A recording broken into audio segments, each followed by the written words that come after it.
Everybody, hello! Hello! Hello! Yes, hello, this is Mystical.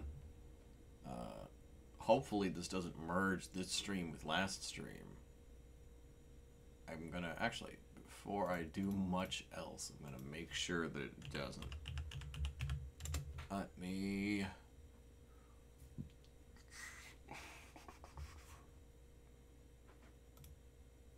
Let's see, Creator Studio. Okay, so, alright, so this is gonna be separate. Cool. Awesome, so this is gonna be a separate thing. Which I'm actually very glad for. So, we just finished... So, earlier today, we just finished Pikmin 1. Oh, no, that's the wrong one. That's the wrong folder, you stupid bitch. Wait, that's also the wrong fucking game. I just opened up the first game again. I'm a moron. I'm a moron. I'm a moron. Oh no, I'm stupid. There we go. There we go. Alright, OBS. Alright, OBS. Let's do this. Let's do this thing. So we just finished Pikmin. Now you might be thinking, alright, what's he gonna do next? What's he gonna do? What's he gonna do? Did that just fuck the capture? Yeah, that just fucked the capture. Why do I always do that? Anyway, it was Pikmin 2. And you might be thinking, now, there's no point. There's no point in me trying to hide it. There's no point in me being sly and being like, oh, what could it be? It's in the fucking title. If you don't know what, if you couldn't tell what game it was, you didn't look at the fucking title. There we go. All right. So this is Pikmin 2. I personally like this one a lot more than Pikmin 1 for a lot of reasons that I actually talked about in both of my Pikmin 1 streams. You know, I played this on my own time, and I loved the shit out of it. The file has been erased. Alright. File number 2, because I like the ones in the middle. Hocotate Freight is a long-haul deep space shipping company. One day, its only employee of any merit, Captain Olimar, crashed on an uncharted planet while on an interstellar vacation. There, he was aided by indigenous creatures which he called Pikmin. In the end, Captain Olimar escaped. But in Olimar's absence, his employer, Hocotate Freight, ran into financial difficulties. So now I get the opening cutscene. And this game looks fucking better than the first Pikmin game. And Captain Olimar. This game also has like weird Planet Hocotate. Hocotate Freight.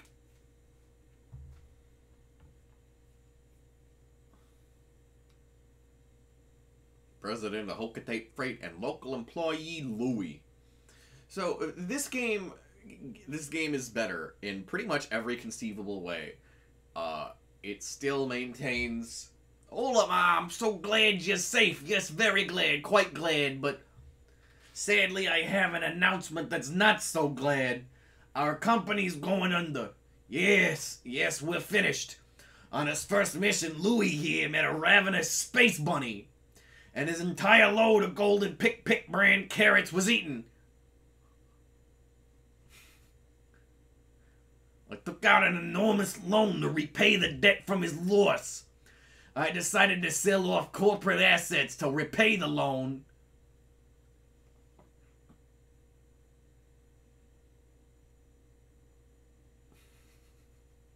But the only asset we had to sell was your ship, the SS Dolphin. As for the rest of our loan, 10,100 Dokapon Mario coins.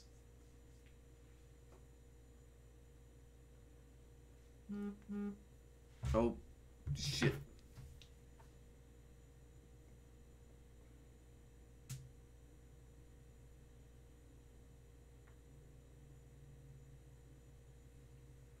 Treasure, treasure, treasure, money, money, money, money. Sorry. I mentioned Dokapon, but this is not, in fact, Dokapon. 100 Pokos! This thing's worth 100 Pokos? Wait, that's not a very robot voice. Fuck it. This game has voice acting. It's not in English or any real language, but this game has voice acting. Make it repay our debt!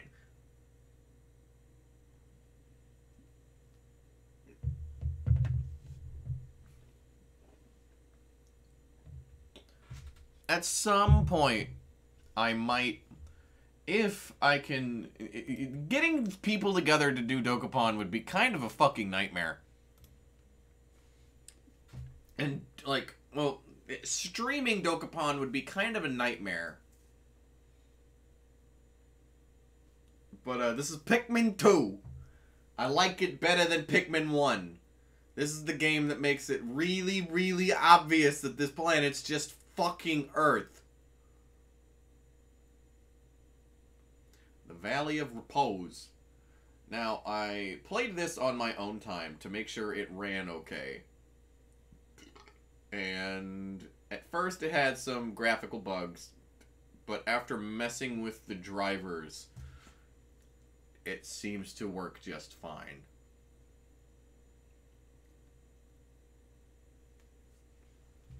So, as you can see, the story is much less dark this time. That was close. I have averted a crash. I have averted a crash landing. Running diagnostics.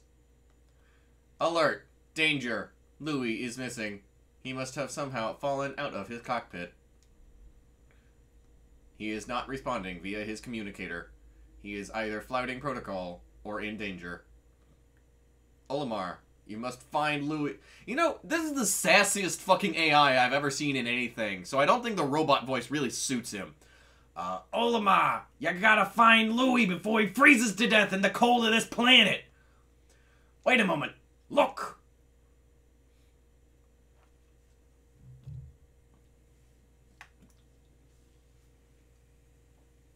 Could these be Pikmin? They look like they're about to be devoured as we speak. You must help them, quickly! Use B to call them with your whistle, Captain Olimar. You can also hold B to make the sound of your whistle carry farther, remember? I don't know what kind of voice I should give him.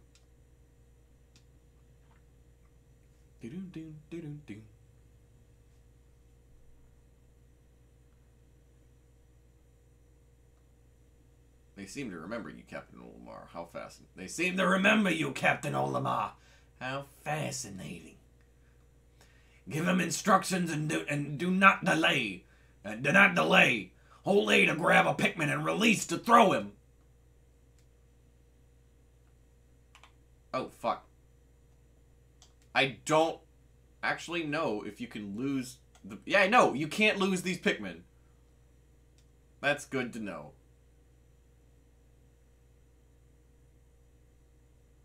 In the arms of the angels. Attention, Captain Olimar.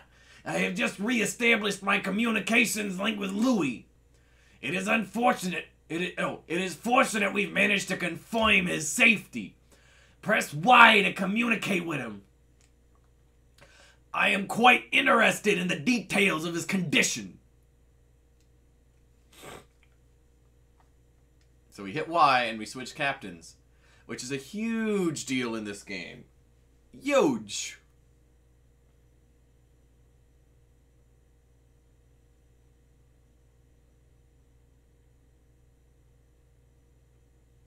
Louis, allow me to assess your condition as per our safety protocols.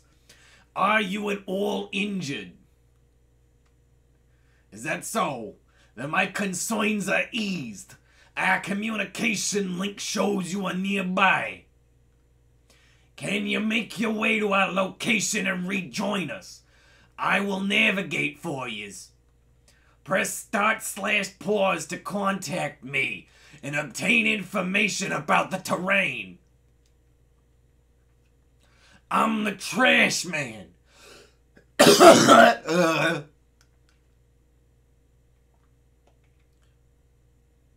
look, it's the onion again.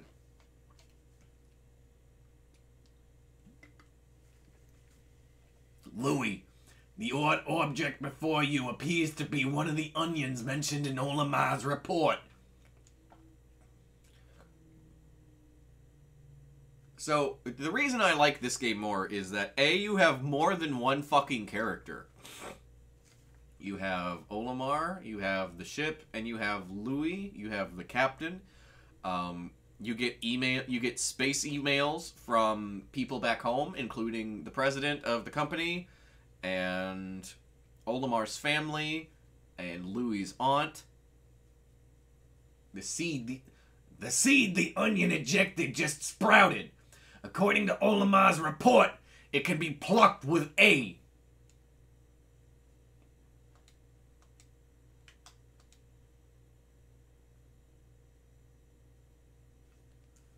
Isn't he cute? I love him. As much as I don't like their figures, Jakks Pacific has some really cute plushes of each Pikmin color. Because they've got red, white, yellow. They've got red, blue, yellow, white, purple, rock, and flying, I think.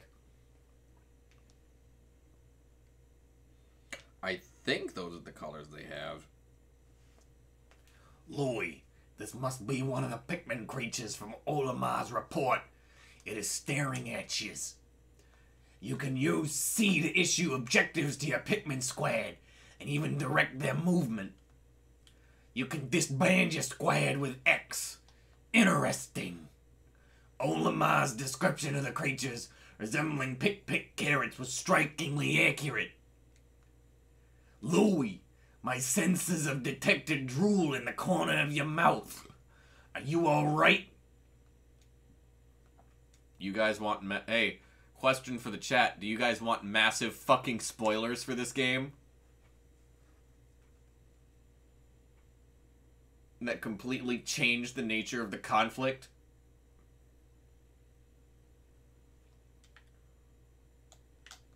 I'll wait for a response before I actually give out these spoilers. So in the opening cinematic, the president of Hocotate Freight says that Louis' shipment of carrots was attacked by a ravenous space bunny. Oh, jeez, my headphones came unplugged. Hold on. Oh, no. Yeah, in the opening cinematic, the onion ejected more seeds. The pellet from that flower must hold nutrients that breed Pikmin. Yes, the Pikmin gather nutrients, haul them to the onion, and further propagate their species. The onion is a Pikmin mothership. Reviewing Olimar's report, it seems repeatedly tapping A lets one rapidly pluck Pikmin sprouts. So, in the opening narration, the president mentions that the reason they went into debt is because Louis' shipment of golden pick carrots was attacked by a ravenous space bunny. At the end of the game, we find this is not the truth. Louis himself ate all of those carrots and is single-handedly responsible for this whole fucking mess. Louis is the villain of Pikmin 2.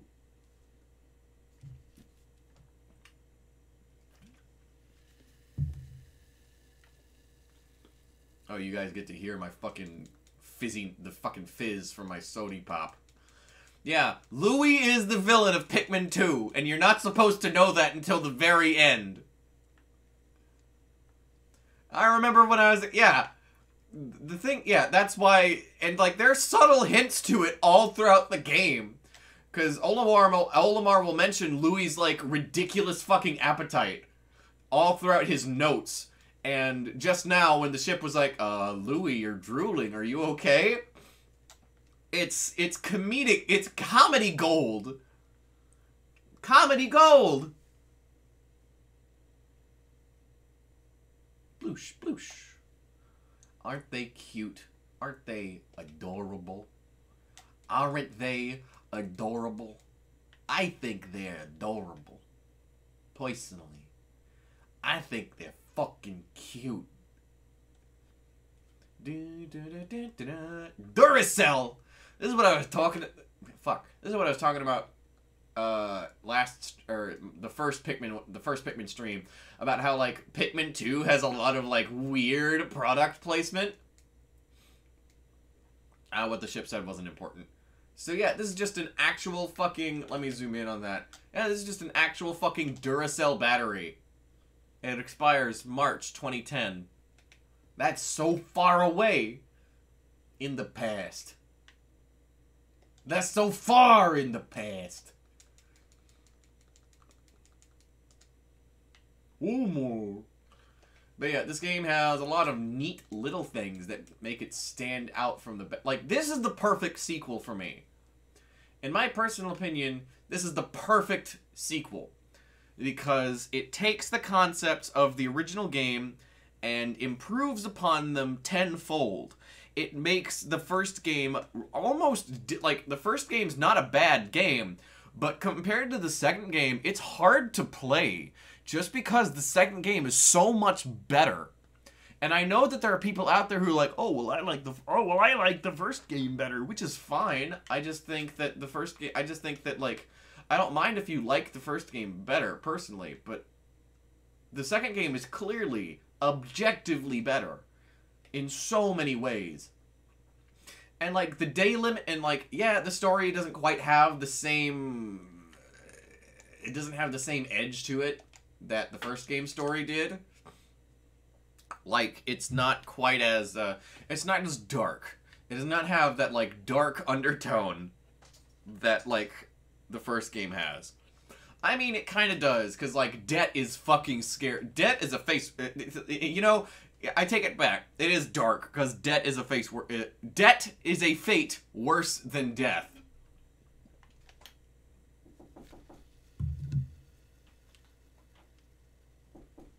Is someone knocking at my door?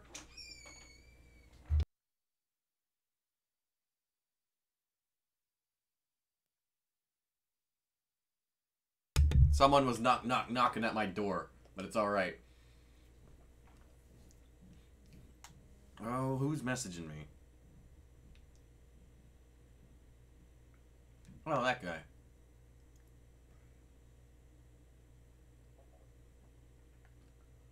Oh, if you stand still for a second, you can hear Louis say Olimar.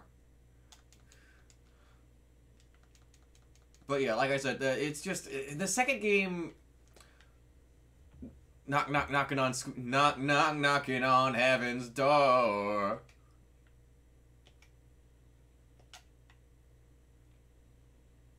It doesn't work. No, it doesn't work. It doesn't work with any of my internet monikers.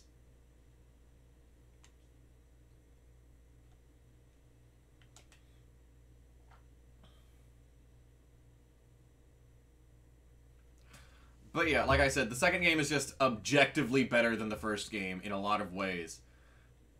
So, for example, the numbers above the things you're carrying, they change color depending on where the Pikmin are taking it. It doesn't even work with my actual name. Birth name. What a weird way to put that. I mean, yeah, what a weird way to put that. It's not like I was born with a much different name than what I have now. I mean, not to share too many personal details with, like, strangers, but, like, only my last name is different from how it was when I was born. But, like, the rest of my name's the same.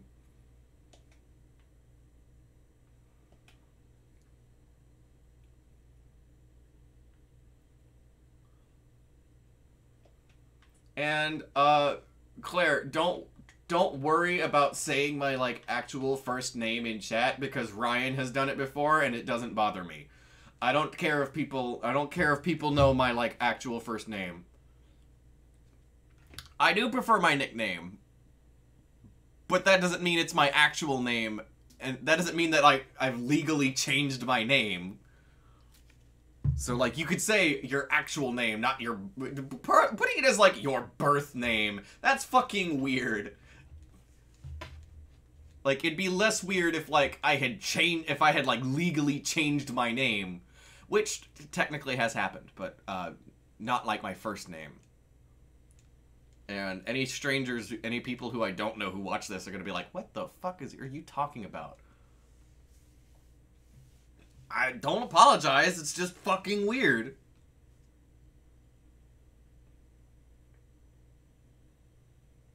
But yeah, like I said, I don't mind my actual name being used in chat or on stream, because Ryan's done it before. Because he refuses to call me by any kind of nickname, except for Squegosaurus. Today's report. Courage reactor.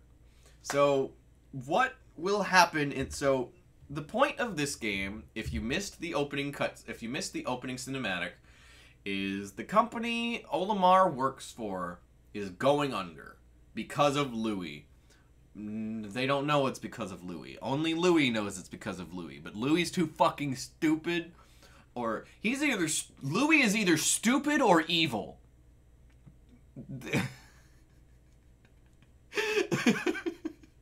Louis is either stupid or evil. And I don't know which would be worse. You found your first bit of treasure. Fine work. Our future depends on your efforts. So check your treasure hoard regularly. I'll check in often. Keep up the pace. But yeah, like I said, this game is better in a lot of ways. First and foremost, it has actual fucking characters. Olimar was just kind of there in the first game. Like, yeah, you felt sympathetic for him. And like, yeah, he's an actual character in the... Like, I will go so far as to say that Olimar is an actual character in the first game. But this second game expands on his character by so much. He even, like, and what can you deduce from the first game? He drives a spaceship and he has a family. Okay. What can you deduce from the second game? He's kind of a doofus. But he's also a scientist, a biologist specifically.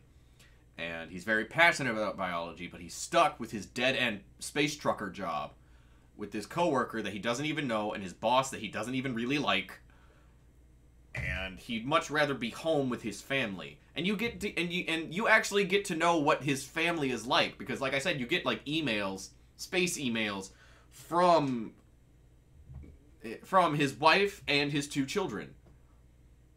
Mostly you get them from his boss, but you also get them from his wife and 2 children. And it's all, and like, Olimar's notes, dwarf red bulborb, Pansaris pseudoculi russus, breadbug family. Although initially identified as a juvenile red bulborb, groundbreaking new research indicates that this creature is in fact a member of the breadbug family. A close relative of the vanilla breadbug, it escapes predation through mimicry. Unique adaptation of the red bulborb's crimson coloration allows the species to safely commingle. Such effective adaptation and obfuscation by a prey species is rare, indicating this clever creature is a master of mimicry. So he's a smart guy. I determined, like, in the last game he's like kind of a lovable. In the last game he's kind of painted as like a lovable idiot, because from his descriptions of a lot of his ship parts, he's a well-meaning guy, but he also gets scammed a lot. Because half of his parts for his ship are fucking scams.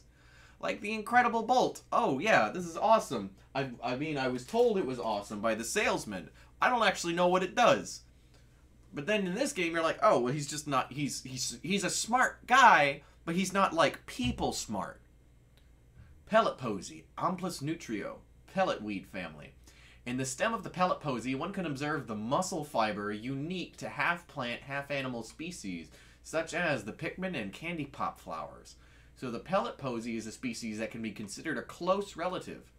Although the ability to crystallize nectar is unique to a small group of the pellet weed family, the fact that these plants reach maturity so quickly and that their pellets contain such high concentrations of the natural nutrients in the soil explains why the Pikmin and so many of the other indigenous species are so reliant on these pellets for sustenance. So, like, he's a smart guy, and he's got a lot of feelings, and he gets them out in the journals in this game. And also, second thing, this game has an actual fucking bestiary, which is nice. We've recovered our first treasure. Amazingly, the Pikmin remembered how to salvage it.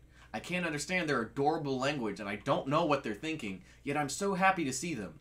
When I crashed on this planet, the Pikmin helped me locate my missing ship parts. In my darkest hour, the Pikmin were there for me. Now that I'm reunited with them, I know everything will be alright. It will. Right? So yeah, he's a hopeful guy. He's a sweet dude. Let's see. Insinine coraltemente non ricaricare respecte. Oh, this is in French. This is in French. Oh shit. Do not recharge. Oh, it's in 3 languages. It's in a bunch of languages. Huh. That's weird. I don't remember what Duracell batteries were like I don't remember what Duracell batteries were like in 2004. Go to area selection. Also, on the subject of my nickname, it's not that I mean, I do kind of prefer the nickname. It's just, it's fucking it's still just weird hearing certain people call me by, like, my actual name.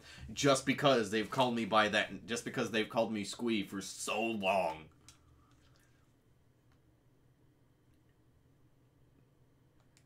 Good morning, workers. Ready for another day of toiling for the profit of your company? The Pikmin seem to still be asleep inside their onion. What lazy creatures. No wonder they lack survival skills. Stand beneath the onion and press A to cool them out.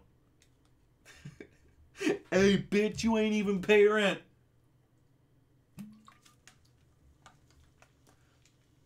Also, the second game has better music. Fuck you, fight me.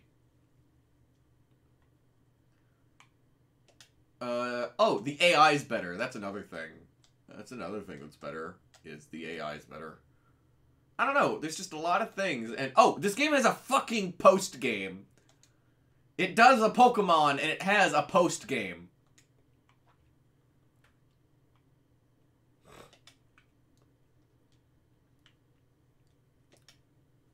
Yellow Pikmin don't feel as useless in this game as they do in the first game. Yes, I recognize that in the first game the yellow Pikmin aren't actually useless, but they feel useless because it doesn't feel like they do enough things that separate them from other Pikmin. Whereas in this game, yellow Pikmin, each of these Pikmin have their own advantages. Aside from, like, red Pikmin are immune to fire. Red Pikmin do more damage than the yellow and blue Pikmin. Yellow Pikmin can be thrown higher. Blue Pikmin can take more damage before they die.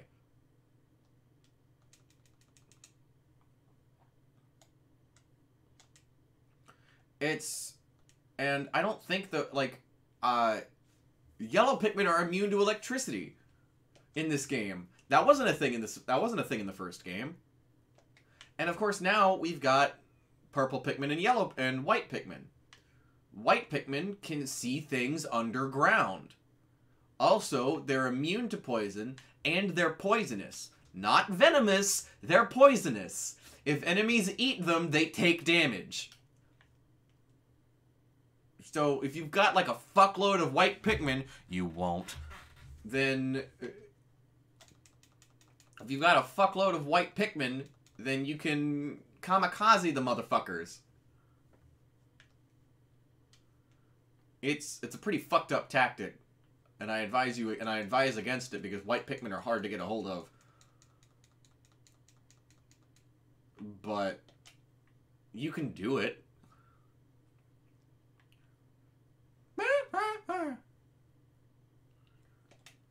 Also, there's a cute thing in this game where if you have 20 of each color Pikmin. Oh, also, the purple Pikmin are 10 times stronger and 10 times heavier than all the other Pikmin. Weight is a factor.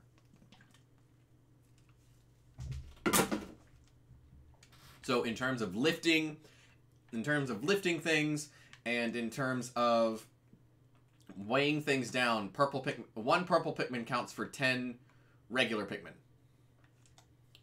And when I played Pikmin 3, which, let's talk about Pikmin 3 for just a minute. I won't be streaming Pikmin 3. I don't have a way to stream it. Oh, shit. Yeah. I won't be streaming Pikmin 3. Sorry, I don't have a way to stream it. But let's talk about Pikmin 3 for a minute. Let's talk about how I was disappointed in... I like Pikmin 3. Pikmin 3 is a great game. Pikmin 3 is a wonderful game.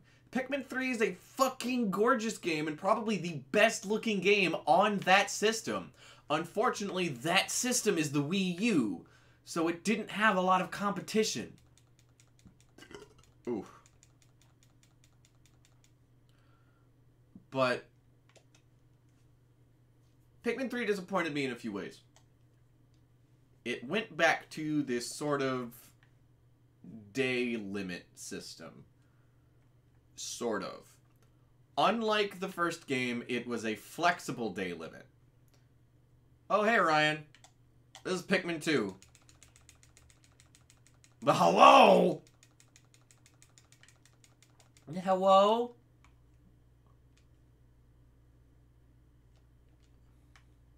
Thank God, someone who will... Oh, thank God, someone who will actually engage in conversation. Sorry, Claire.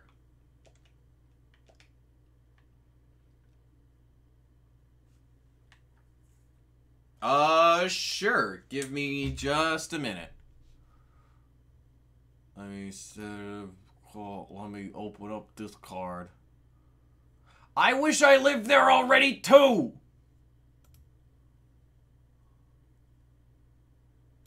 Screen share. Stream.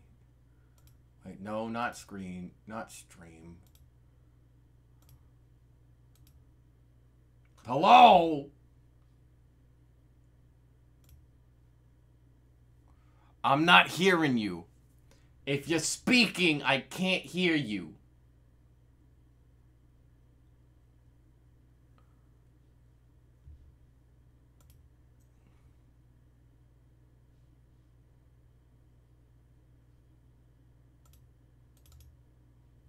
Oh, I'm alone.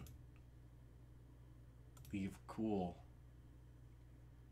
Okay. Sorry, audience. Also, Claire, I noticed your distressed comment. I have to pick on you. I don't think I pick on you pretty much constantly.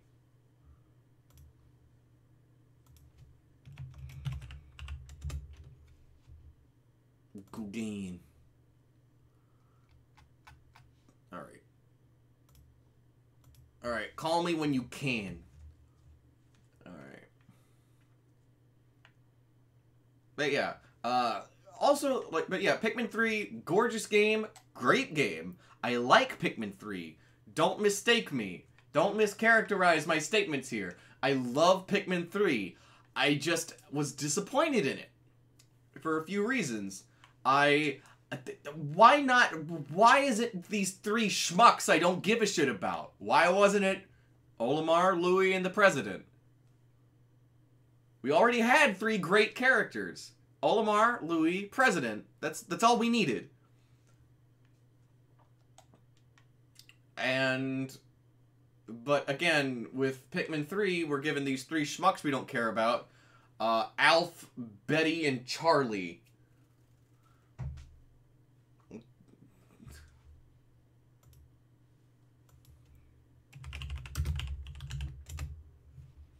Oh. Alright. Well. Malts. Are you gonna go hang out at the malt shop with your talking dog, with your stoner friend with the talking dog? Talk about what mysteries you're gonna solve? Jinkies.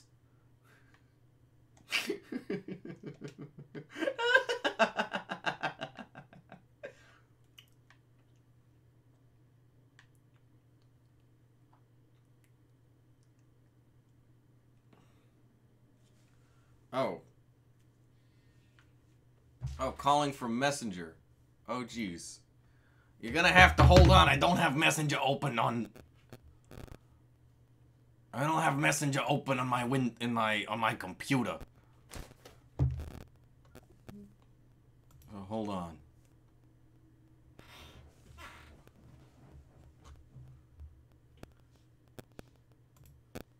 Oh, I should probably move my phone away from the microphone. Oh, hello? Hello?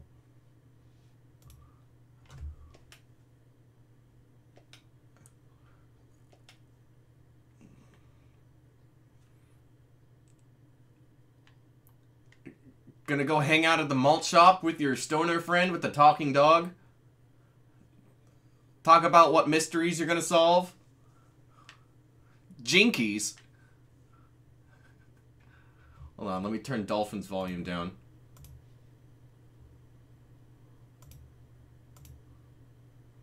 Okay, you can't talk about malts and not expect me to, like, make Scooby-Doo references. What the fuck even is a malt?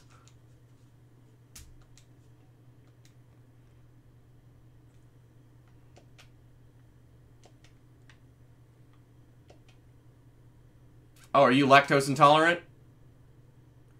Same. Oh, yeah! You're live, by the way. I just wanted you to know, you guys are live. Fuck it, we'll do it live. Doing it live!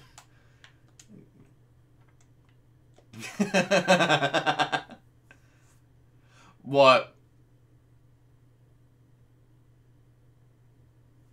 Oh, I haven't watched it yet, but I know of its existence.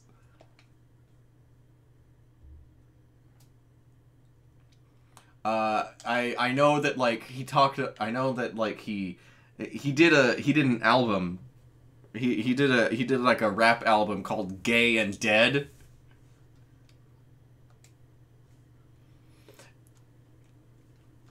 And one of the lyrics in one of the songs is, I couldn't be any gayer or deader if I tried sucking dick and committing suicide.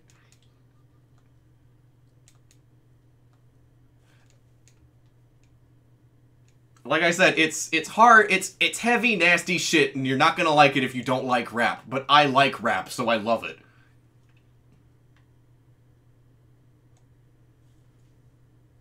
Alright. No, because we're live and I don't want to play someone else's video on one of my streams. Unless that video is a MIDI file of the final countdown.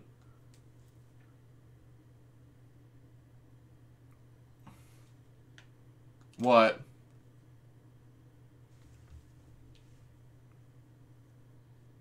Well, it's because companies, they're like, hey, there's a chance, a small, minute chance.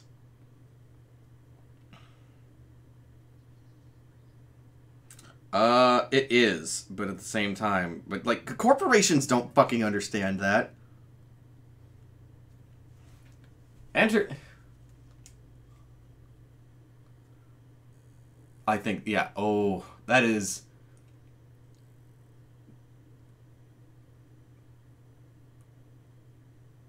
Oh, yeah, I was about to say, the Supreme Court has made a lot of questionable decisions throughout the course of American history.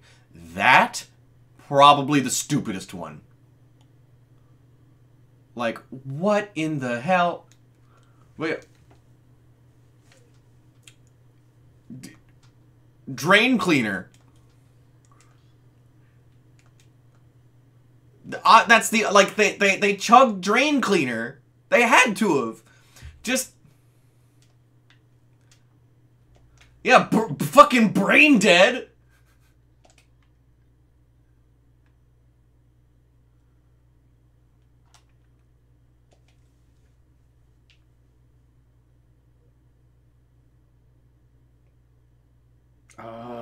I don't know who's all in.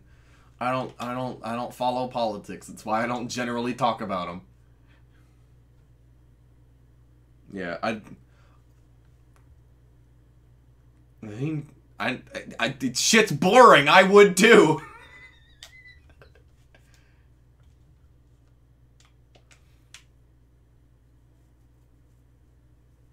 Well, like, they don't want to give up that power.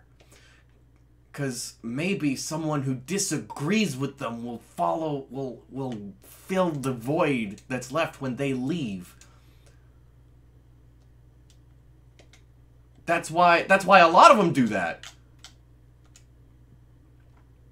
I think Scalia, that's why he was in so long. Because he was still in politics when he died, wasn't he?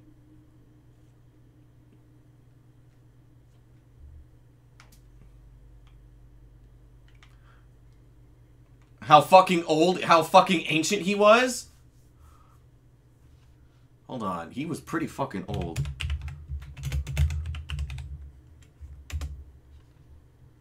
Scalia.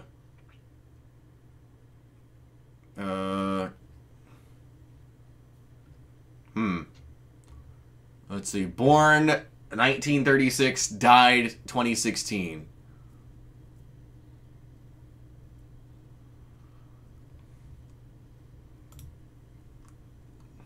Yes. Like watching Pikmin? Oh.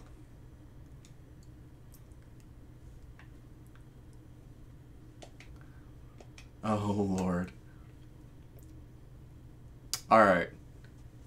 Alright. I even have a perfect title for that podcast. The title's gonna be "Fuck it, we'll do it live." Yeah, I'm just gonna stream it. That way I don't feel pressured to edit the damn thing.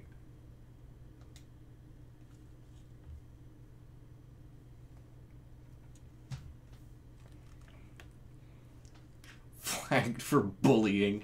The audience doesn't know what you're talking about. Let's keep it that way. Before you guys leave, would you like to know the latest in Chris Chan news? So Chris tweeted out that Chris is desperate for donations. So he tweeted out recently, like, anyone in this such and such area, I will be giving out BJs for money. Seriously. He's talking about how he's gonna smiggity smack suck your dick for money.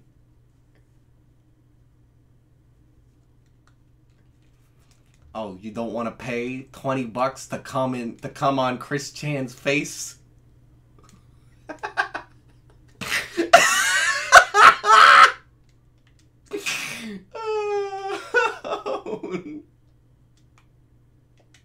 I need the Catholic room.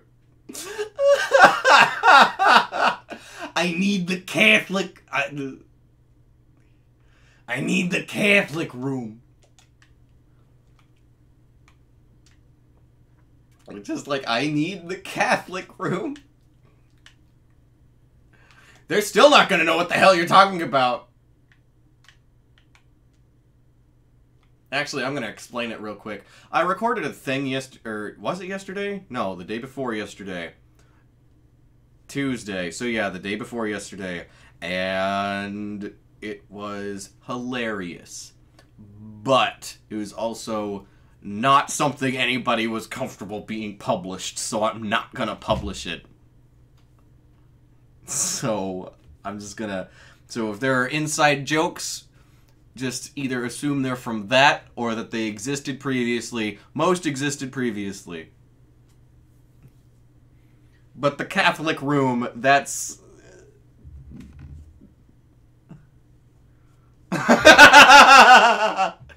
Let me see if I can find that tweet.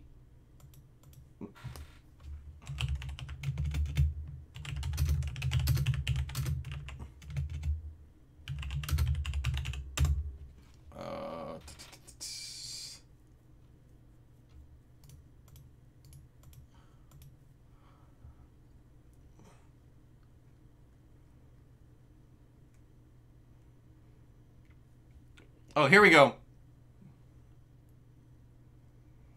Anyone living... Here's the tweet. Tweeted, what day is it today? He tweeted this Tuesday. He tweeted this Tuesday at 3:30. Everyone, pool yourselves together if y'all want to see another house tour video. $200 directly to my PayPal gets y'all the house tour, inside and outside. No negotiations on the price. So for the low, low price of $200, you can see Chris Chan's fucking disastrous house.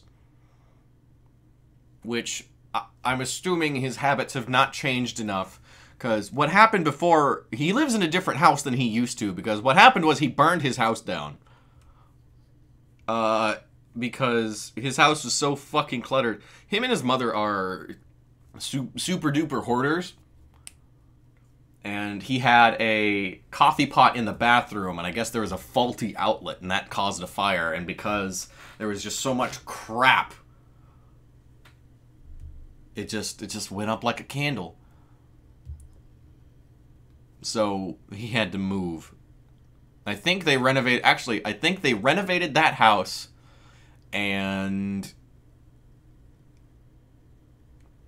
I think they renovated that house and he lives in it again. But I'm assuming it's still... I imagine it's pretty similar to hell. So, I don't know why... So, again, no intelligent person would spend money to see the inside of Chris's fucking house. And responding to his own tweet underneath, anyone living locally to me in Virginia or visiting in Charlottesville, I'll give y'all BJs for money too. Serious. You don't want the suck from Chris Chan.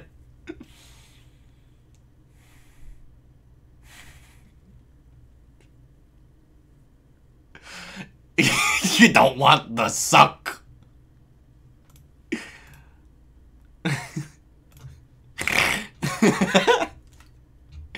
You sure you don't want the suck?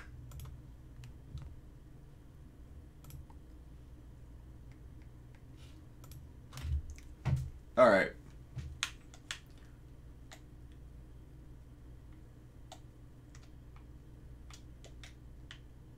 Where the fuck is that one pic? Oh.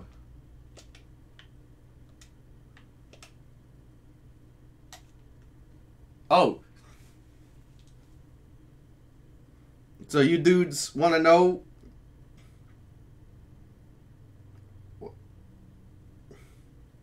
Hold on. Lurler sent me a very cryptic message.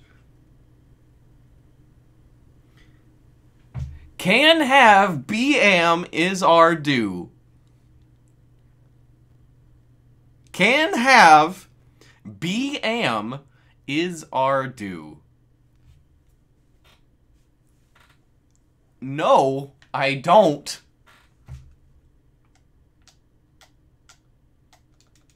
No, I think he's running errands. Are you finished with those errands? Are you finished with those errands?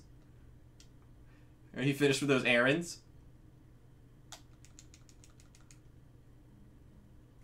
No, I am not finished with those errands, and I never will be. Can't have BM is our due. I'm gonna be super duper unprofessional and play this video that my dear co-host has sent me. Can't have B and is art do.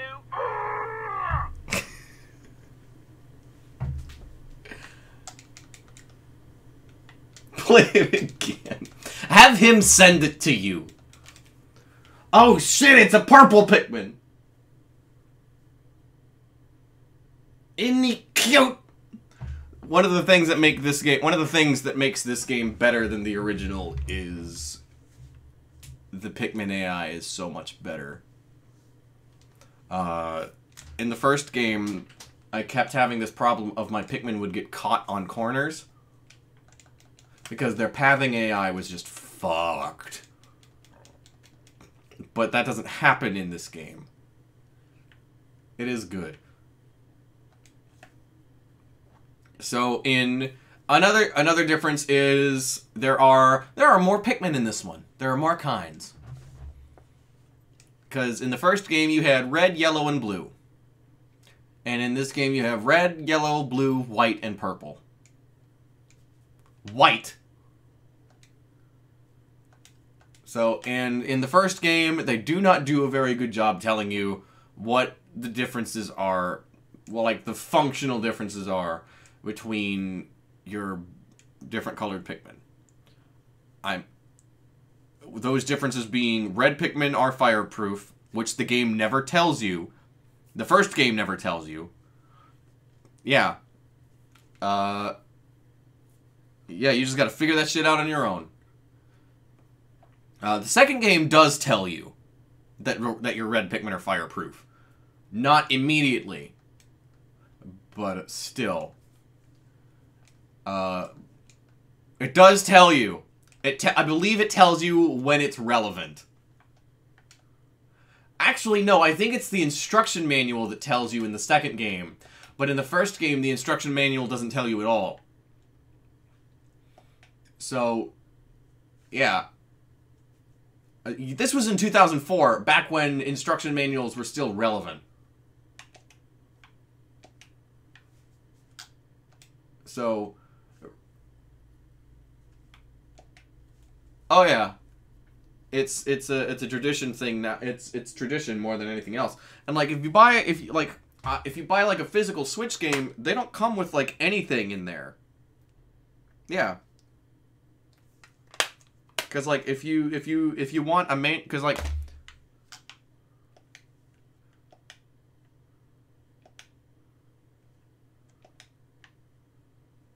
I gotcha. I mean, I personally really like the Switch.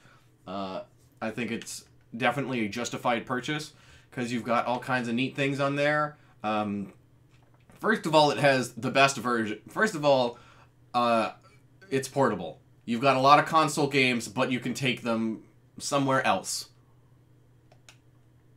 Yeah, it's portable, and the battery life is...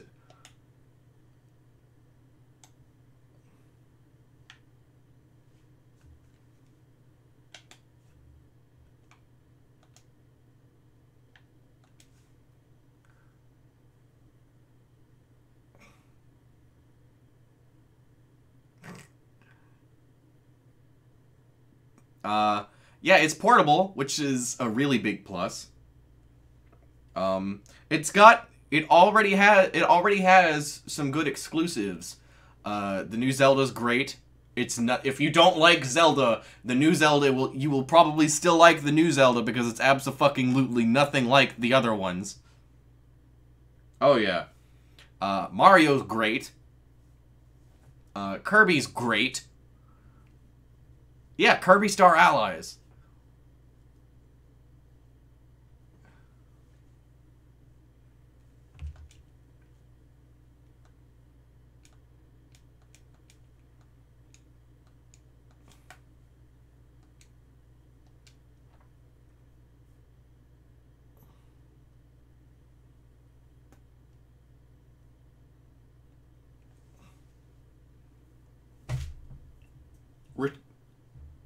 Oh, Kirby's Epic Yarn.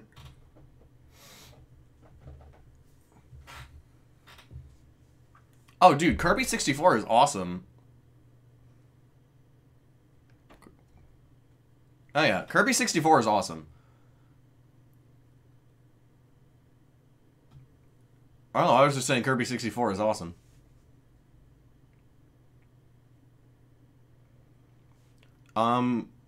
Kirby 64 does something that no other Kirby game has done before or since, in that it lets you combine copy abilities. Kirby Star Allies is still great. Kirby Star Allies is still fun. It's still cute and amazing. But it does not let you combine copy abilities. It kind of does. Because, like, the main, I hate to say gimmick, because gimmick implies that it's bad. But the main gimmick of Star Allies is that you can make friends with enemies.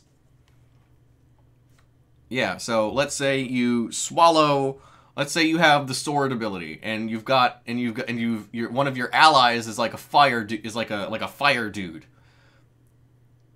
You can hold, if you hold up on the D-pad of the control stick, your fire dude will like blow fire on your sword, and now you've got like a fire sword.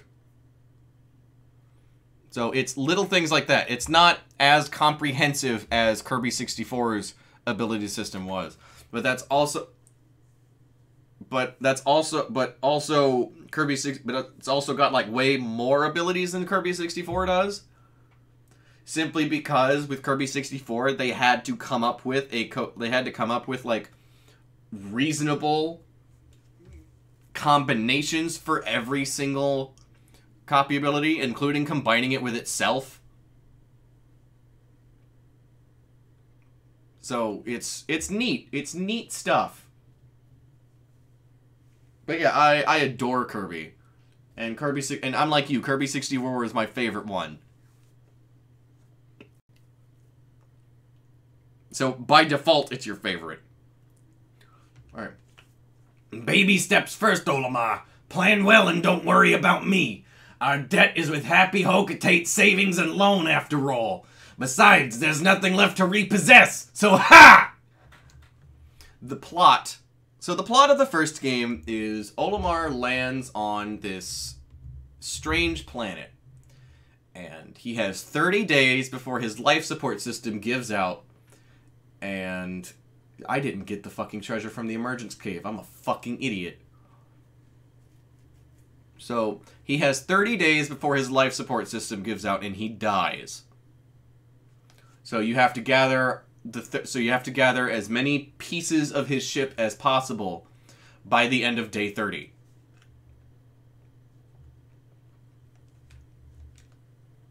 Good morning. It should please you to know the purple Pikmin are lodged safely in my hull. And the plot of the second game. The second game starts pretty much immediately where the first game left off. Olimar gets home to find that the company he works for has gone into debt. Like, Olimar is basically a space trucker. And he was on vacation when he got hit by a meteor that sent him to a strange planet. Oof.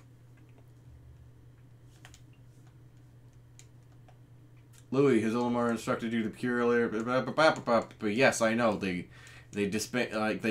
bunch up into their different colors when you disband them with X. They're very racist, I know. Shut up.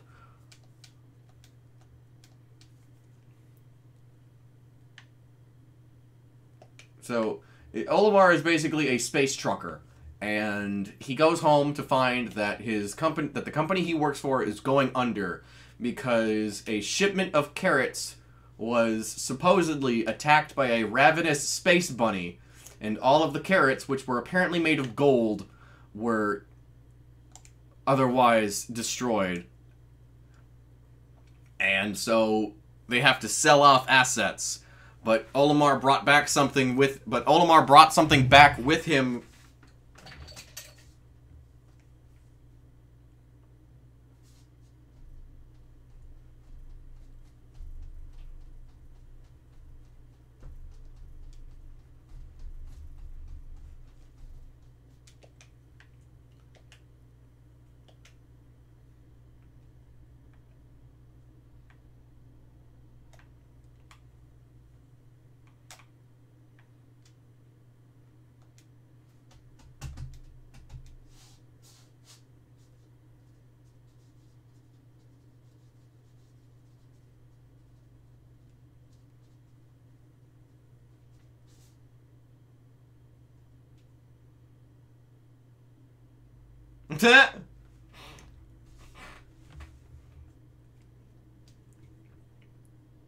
Welcome to my welcome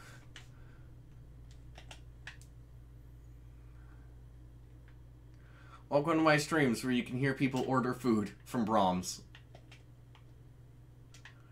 I'm not sure what all places Brahms exists. Just that I.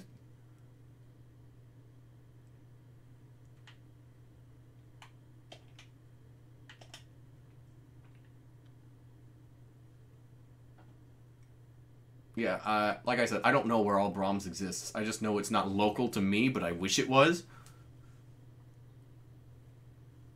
I know, but I haven't moved up there yet. I'm hurrying. I got stuff to do. I got stuff that needs doing. But I'm also trying not to throw my personal life too much out there on stream.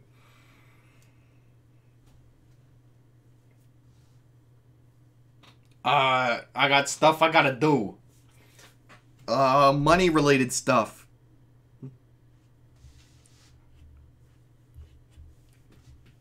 And like I said, I don't want to throw my personal business out there on stream.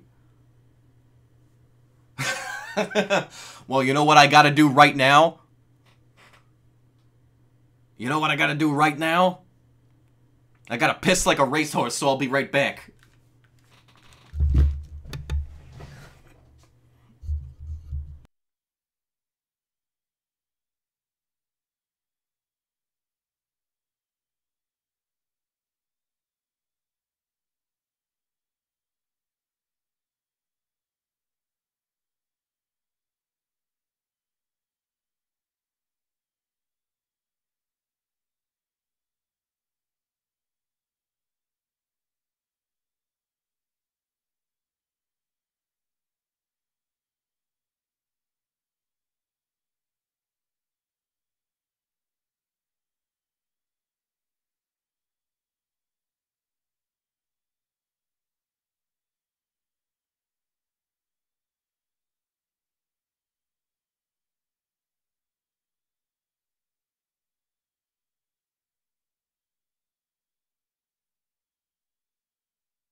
Alright, I'm back. And I got the spherical atlas because I missed it. I missed it when I was here, and I like a fucking dumbass.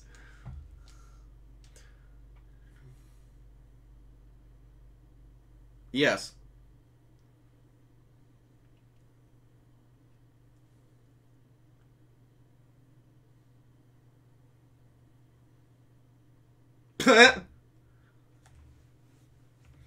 Yeah, my brother, who lives in Nebraska at the moment, you know what he said he misses most about Texas? Whataburger. So, I mean, my dear brother, by the way, Garrett, if you're watching this, thank you for watching. Garrett loves Whataburger. He used to work there. He still loves it. Him working there, I mean, the only reason he quit working there is because he went into the Air Force.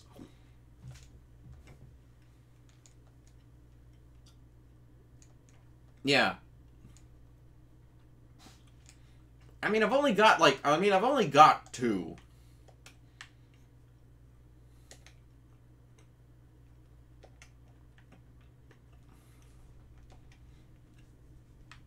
Yeah, I've got one with kids and I've got one without kids. They're both younger than me. Yeah, out of all way too many of my siblings, I'm the oldest. Yeah. Yeah, out of all way too many. I've got more than that, friendo. I don't feel like doing the math. It's complicated. 27.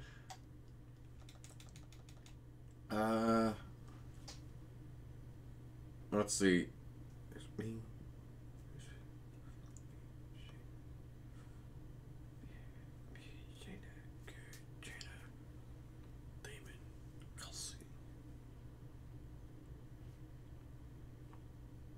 Let's see. Counting me, there are 7. But you also have to understand that, like, the situations in which I grew up are very strange. So I did not grow up with any of them. Well, let's talk to Ryan, mostly. Most of them I only really met recently.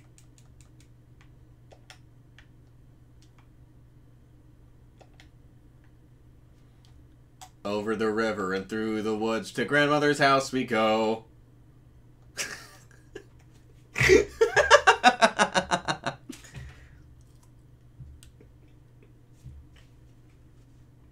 Alright, so like a dumbass, I missed the spherical atlas, so I didn't quite get to the... I wasn't able to go to the next area when I ended the day, the previous day. Thank fucking God Pikmin 2 doesn't have the day limit that Pikmin 1 does. Yeah. No. Because, plot-wise, there's no need for a day limit. In the first game, the reason there was a day limit is because... What? You still want to work? Unacceptable. Wait, no, shit. What? You still want to wake?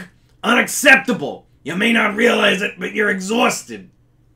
You should take a much-needed rest, as you have all the time you need to collect treasure. Haste makes waste, so take it slow and steady.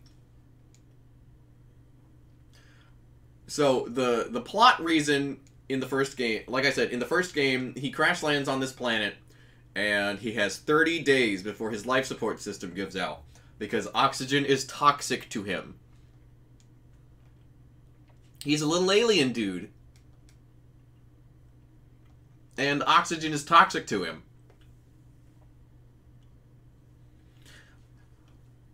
Yeah.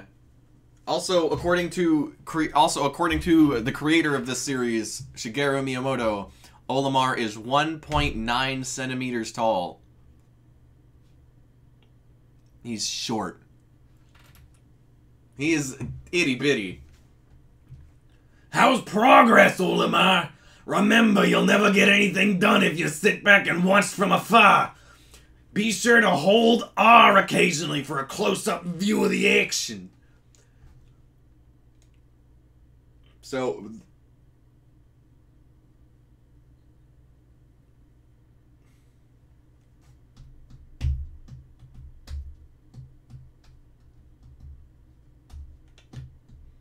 Let's look at the treasures we got here.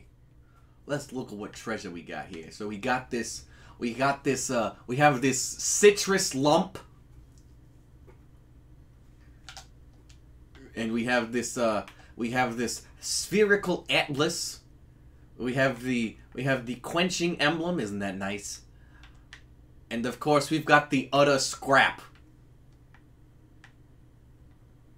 Oh, and of course we... Utter scrap. No. Like, it's completely... It's trash. And then, of course, we have the first day's treasure, the courage reactor. Let's read these descriptions. This fruit was dug up from the floor of an icy cavern. It appears that the fruit's thick skin protected it from the frigid cold. It's quite remarkable. The shape of the fruit eerily resembles the president's head. P.S. The labyrinthine underground entrails of this planet are like a completely different world. Utter scrap. The area we recently touched down in is blanketed with a fresh layer of frozen precipitation. As tranquil and relaxing as it is, I named it the Valley of Repose. Using Pikmin to move obstacles, I was able to open up some new areas of exploration. New areas to exploration, where I found this hunk of metal. Alright, now the Quenching Emblem. I often brag about my inexhaustible supply of self-control, but when I peer at this treasure, I can't help but want to take a drink. Something you might not know if you're not terrifically familiar with Pikmin. Pikmin 2 is full to bursting with product placement. The Quenching Emblem is a 7-Up bottle cap. Also, like, again, he's 1.9 centimeters tall, so that's like, what, just under an inch? So, the citrus lump is an orange. The utter scrap is a crushed soda can. The courage reactor is a Duracell battery. The Quenching Emblem is an old-fashioned 7-Up bottle cap. And the spherical atlas is the top half of a globe. Which I imagine is how some, like, flat earth people think the world is actually shaped. If you believe in flat earth, fuck you. That's my real feelings about the flat earth theory. If you believe in flat earth, fuck you. I mean it.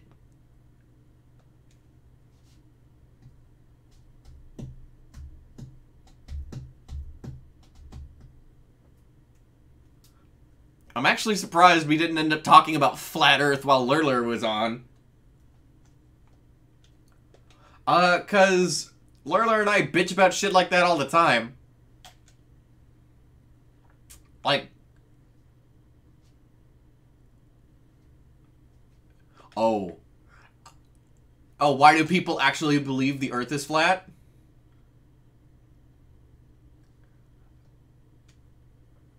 Well, some of them are... Some of them are like, biblical literalists, too, so... Why you would be a literalist? Why you would be a literalist? Or how being a literalist would take you to the conclusion that the earth is flat?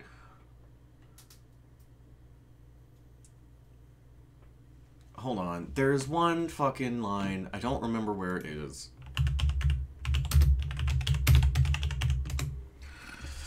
Oh, the biblical flat earth. Hold on. Oh, it is he who sits above the circle of the earth, and its inhabitants are like grasshoppers, who stretches out the heavens like a curtain, and spreads them like a tent to dwell in. Isaiah 40:22. See? Circle. So it's not a circle's not a ball, it's a circle, it's flat. Checkmate, atheists! Oh. So, even if you take, like, okay, here's the thing. I feel like even if you do take, like, most of the Bible literally, you also have to keep in mind a lot of it is metaphor. A lot of it was written to be metaphor. Like, oh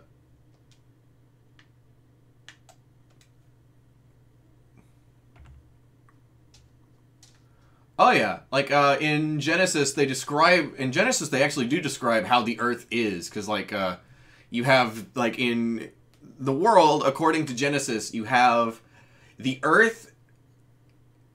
Underneath the earth, you have the waters of the ocean, and, like, over on the sides of the earth, you have the waters of the ocean. Underneath the earth, you have the waters of the abyss, and above the earth, you have the firmament, and then above the firmament are the waters of the sky, and above the waters of the sky is heaven, or God's kingdom.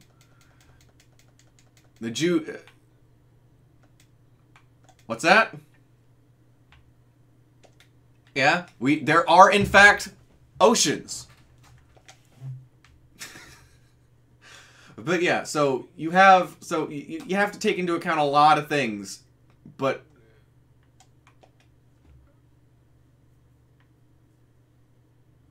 yeah, I mean, I have a different interpretation of the Bible because like to anyone who does not know, I'm not religious like at all, but I love the Bible. I think it's a fascinating read most of the time.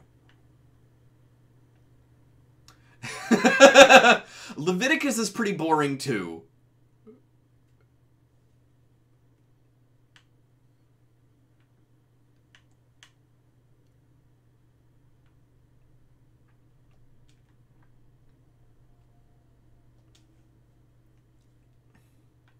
Which proves, even back then, there was bias against poor people. Because if you've got the money for a cow or a goat or whatever, that's a lot easier to get than 2 fucking doves. Oh, really? I didn't know that.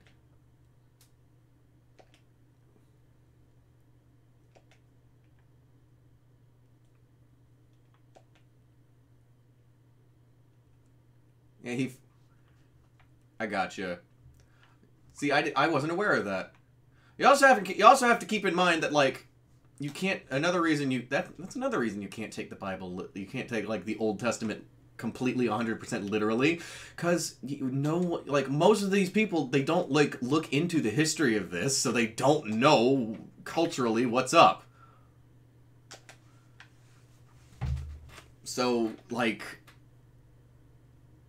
He might be. I don't know.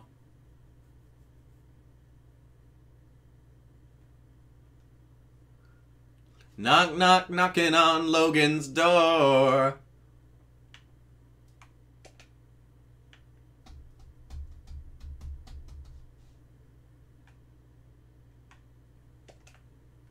Alright.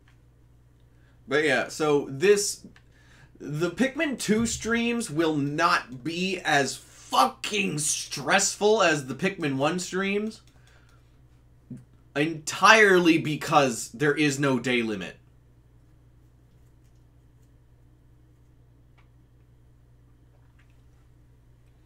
So, oh, alright, we'll say hi to Logan.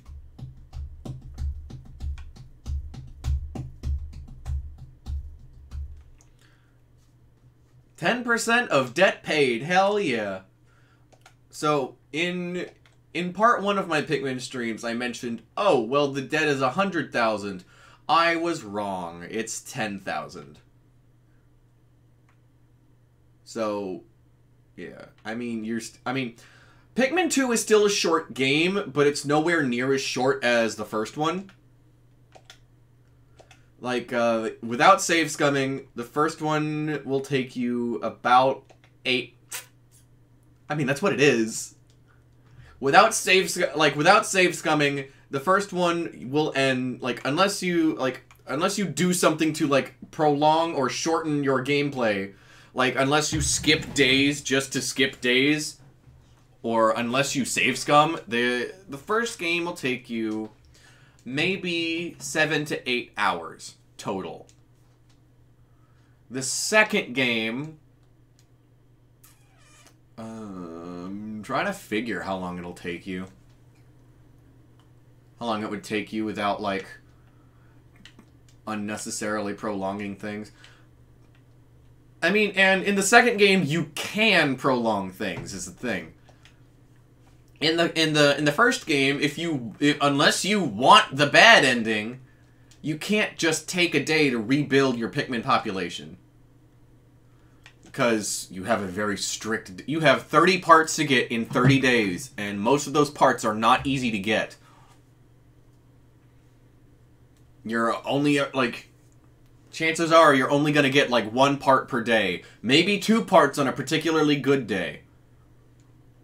Whereas, A, in Pikmin 2, you don't have a day limit.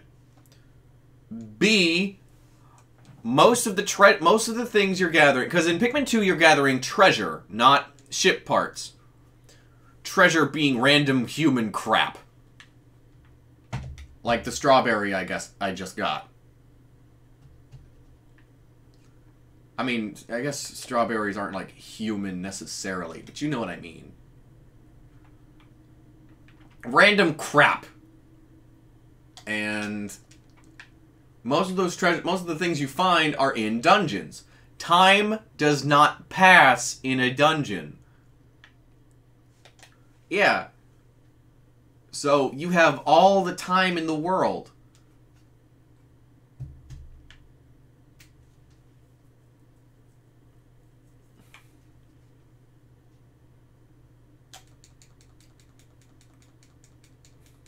Are you finished with those errands?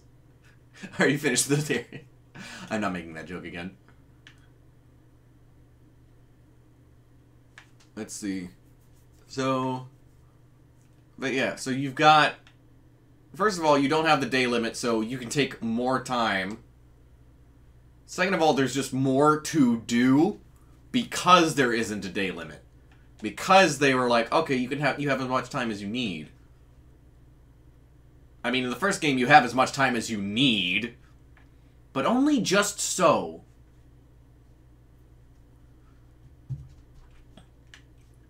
So, you have infinite time in the second game. You can take fucking 300 days if you want. I mean, the game expects you to get things done in a certain amount of time. But you don't have to get it done in that amount of time.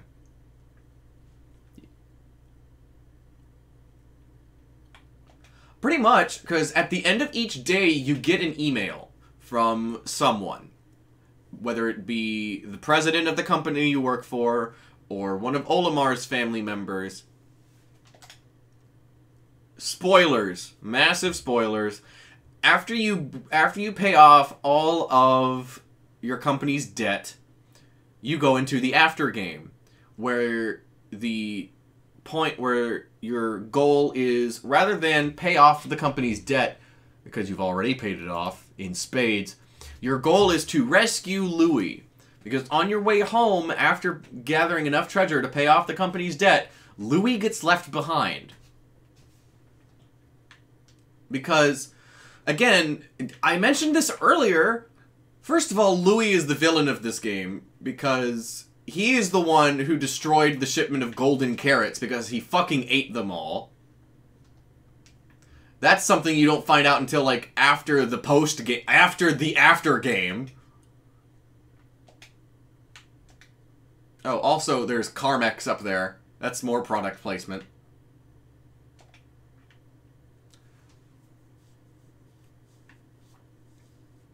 So, once you get once Louis stays behind, so once you lose Louis, because in this game your thing is, so in this game one of the major things is you have 2 captains instead of just 1.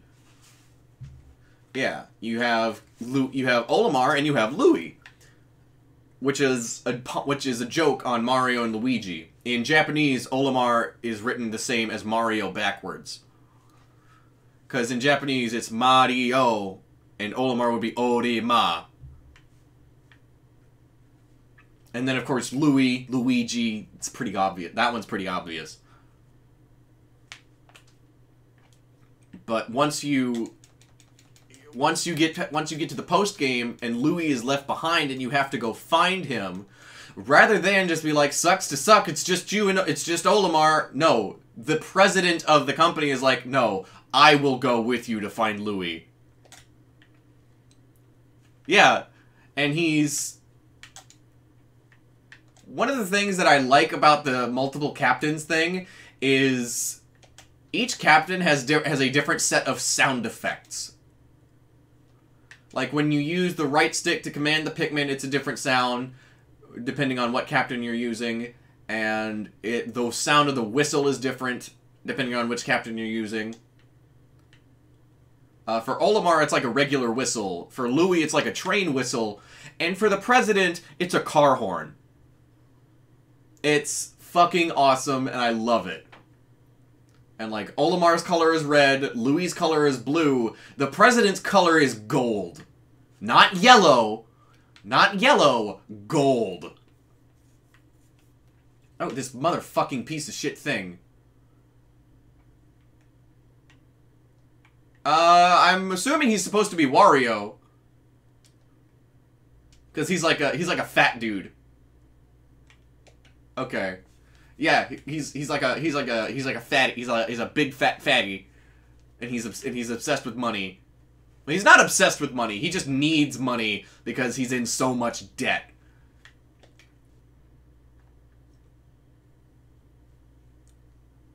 Yeah, and if I talk back, he'll fly into the back of my head and leave me with a big old goose egg again.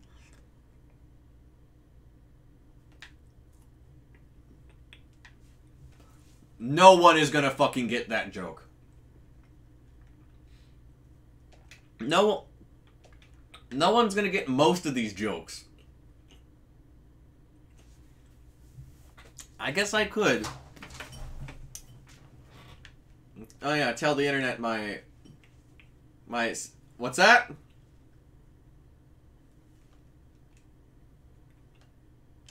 Oh, my backstory? Because, and how I am alternate universe Christian. Basically. Except I did not have autism, and I like to think I'm not a piece of shit. I mean, ADHD is on... Technically speaking, ADHD is on that spectrum, but you get what I mean.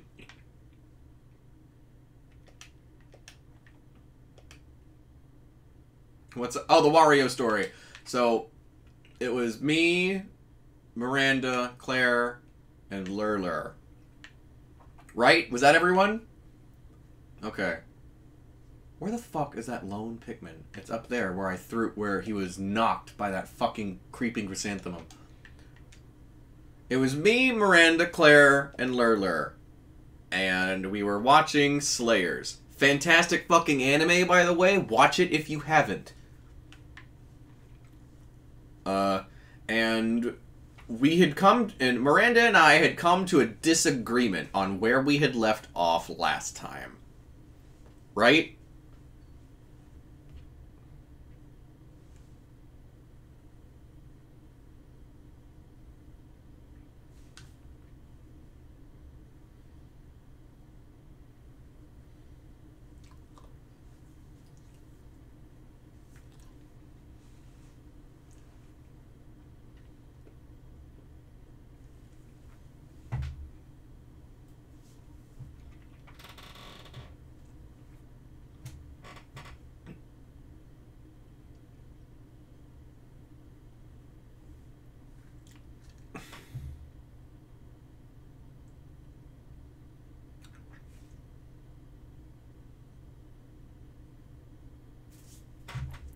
I did not say that, but you're right. That was the tone.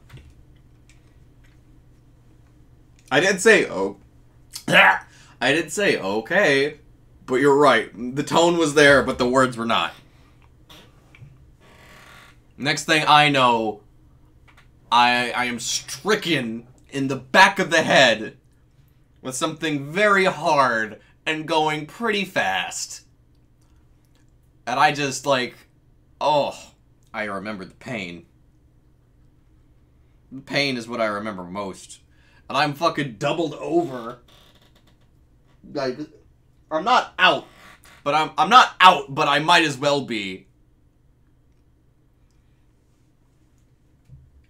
Because what had happened was, Miranda, you don't argue with Miranda, you see, unless you want a decent-sized Wario figure thrown at the back of your head like a fucking MLB pitcher.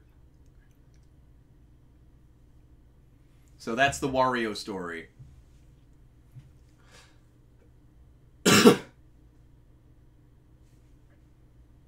I don't remember making a weird noise, but I'm sure there was a whack!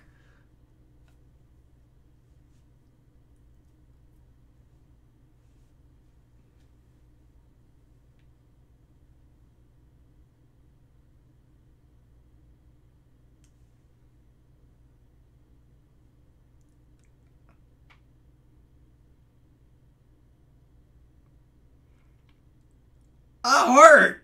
It hurt.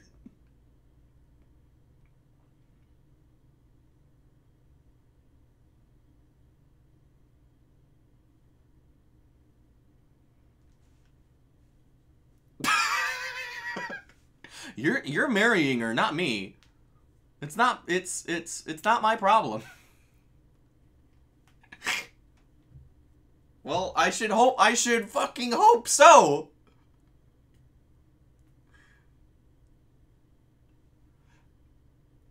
Speaking of marriage, let's read this mail we get from Olimar's wife. My dearest dear, how are you? Your boss gave me this space email account and told me all about your business trip. Just remember, you have a family to think about. Meaning, don't get yourself fucking killed.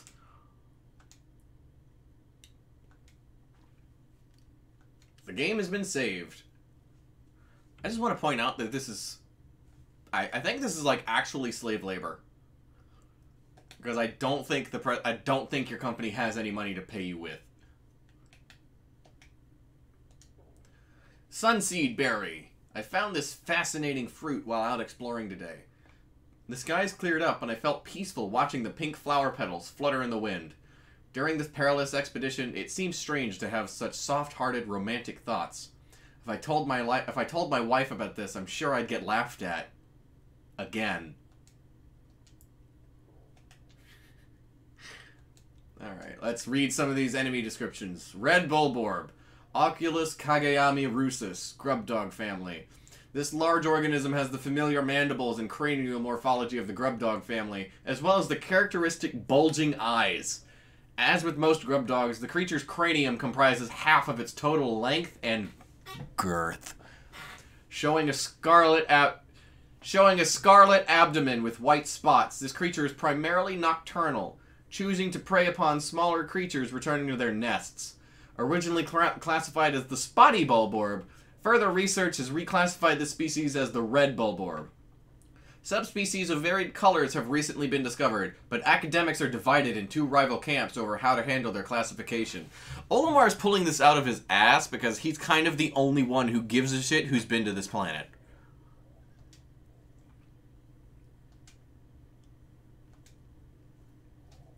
And, like, again, it shows a side of Olimar you just didn't see in the previous game, and that was, at his heart, the dude's he's a man of science. But he's stuck in his shitty dead-end job as a space trucker.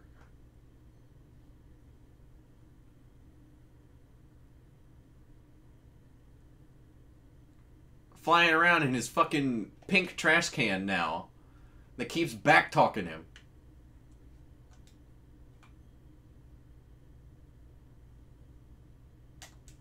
Jesus, I've got a lot of Pikmin. 101.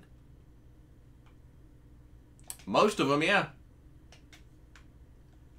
Oh, you should... Okay, so what you missed in the Pikmin 1 in today's Pikmin 1 stream was I fought this big fucking spider dude.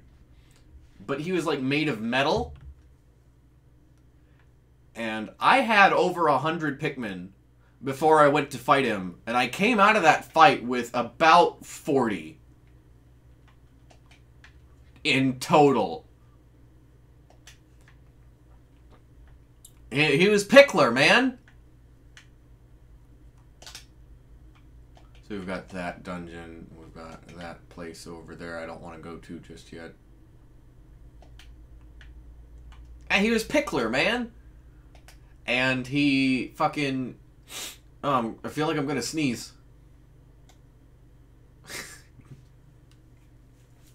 Alright, feeling's gone.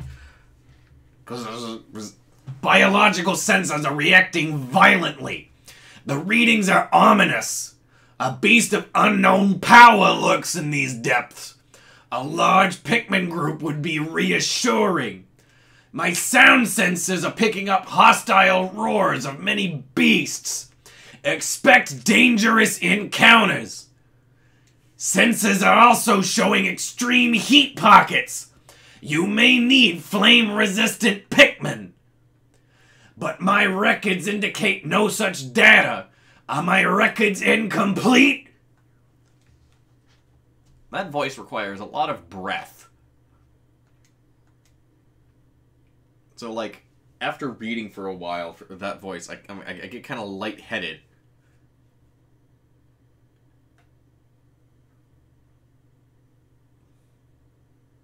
Okay. Hi, Miranda.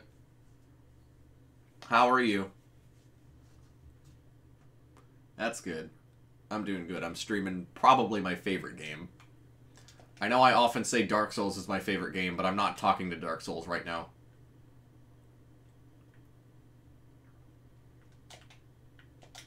Dark Souls and I aren't on speaking terms right this second.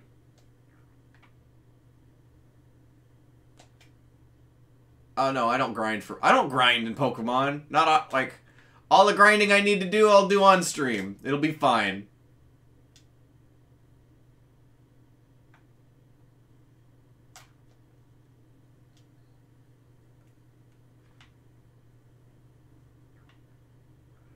Because, okay, Pokemon's going to require far, far less grinding than Dark Souls.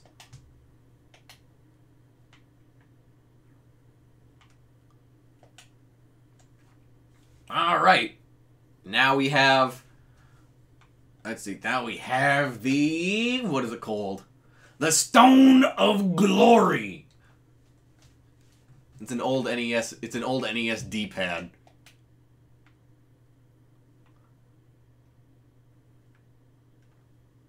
I wonder how many Pikmin fanfictions there are. I wonder if I really want to know. Are you looking at... Are you looking...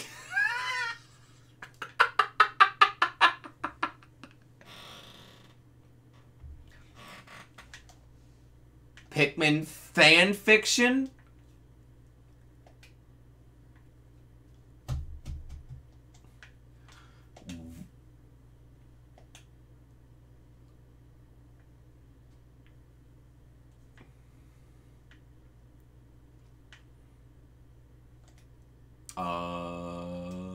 Sure. Actually, are y'all at your... Are you guys home?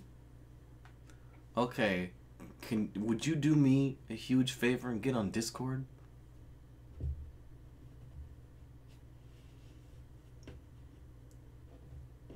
Just so I can screen share so you can see what's going on as you read this fanfiction.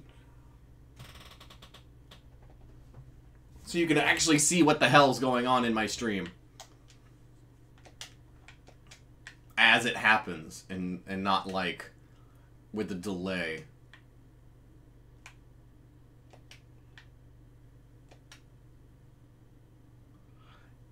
Discord. What's that?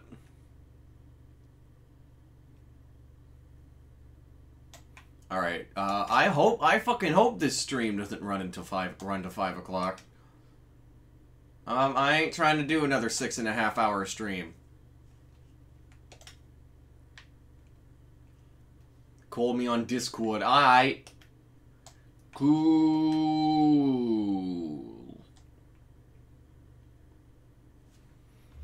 Oh, there he is.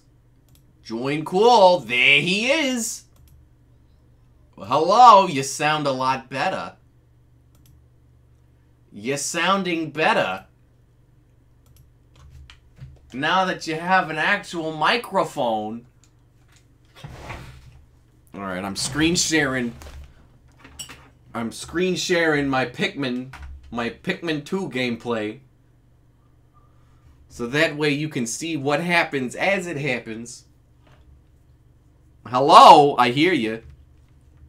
I hear you. Do you hear me? I'm gonna take that as a no.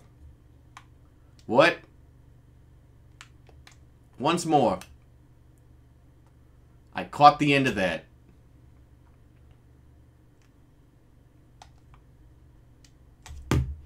Oh no. Oh, so many problems.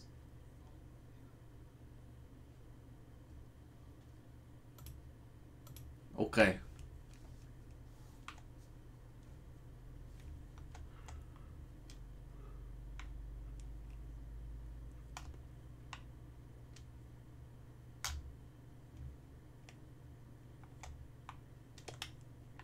Do you come from a land down under, where women go and men plunder?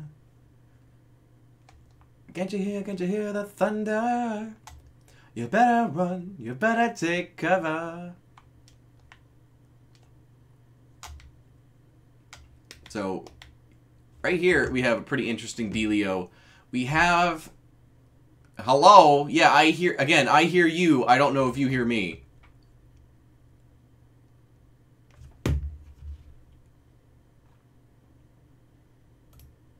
Oh, that's Dwarf Fortress. Get the fuck out of here, Dwarf Fortress. I ain't even playing you. Again, I hear you. I don't know if you hear me.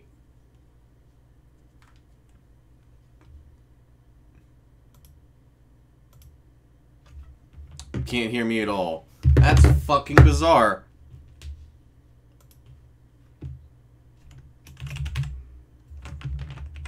Oh. Oh. You can hear the game, but you can't hear me.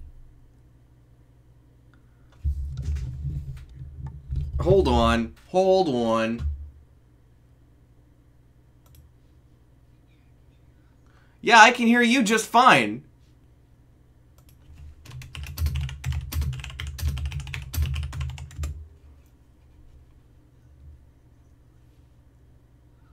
I also hear myself on stream. Odd. Alright, well, hold on just a minute. Alright. Share screen, a window. Hello? Hello, do you hear me now? Oh, no!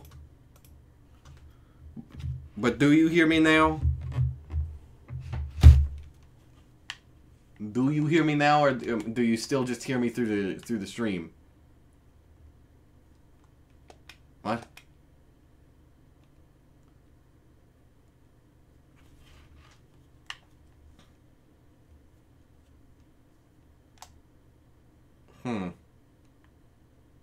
That's fucking bizarre. It's real fucking bizarre.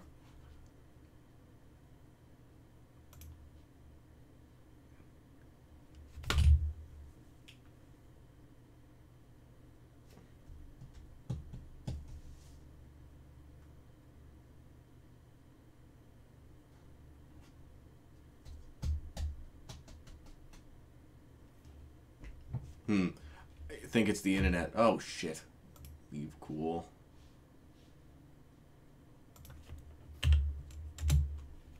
Well, then I guess I'll call you through Messenger.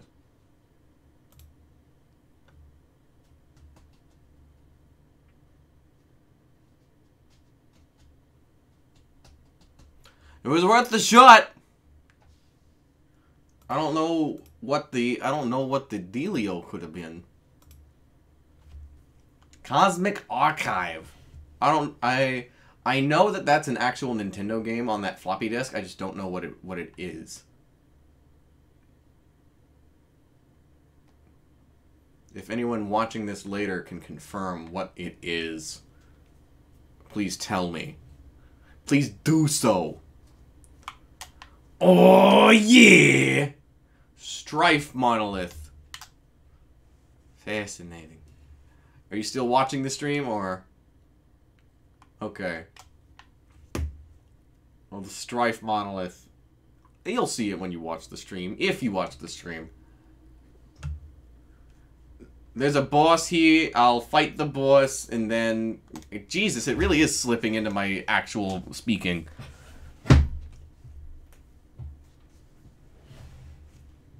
I'm what?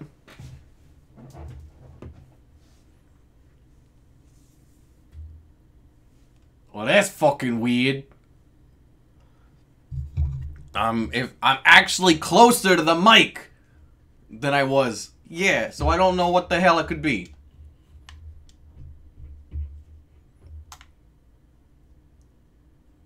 Maybe.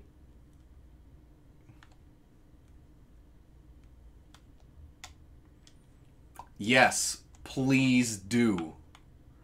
I need you to get as close to the mic as possible. Oh no! Not these fucking things. And I'm gonna need you to get as close to your microphone as possible. And maybe a little further back. Maybe not quite that close.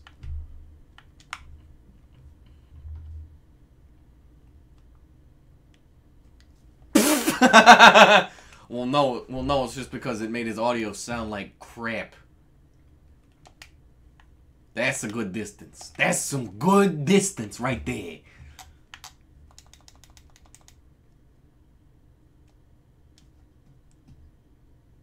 Okay. There's no way it can be as bad as Sonic High School. Either or, depends on how you think about it. I personally think Sonic High School is like an actual masterpiece. Because, like, here's the thing. I do not think Sonic High School is genuine. I refuse to believe Sonic High School is genuine. It's like you with Chris Chan. Just staunch refusal to believe. But unfortunately with Chris Chan, there's enough evidence to prove it is genuine. Oops. So, begin. Regale me. Regale me.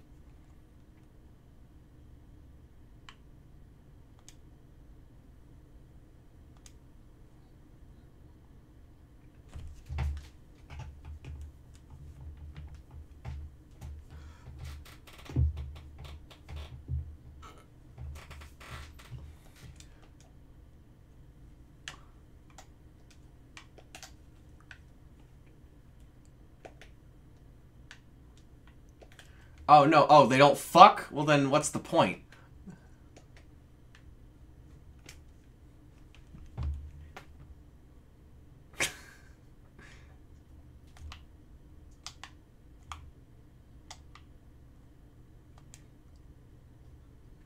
Yes! Oh.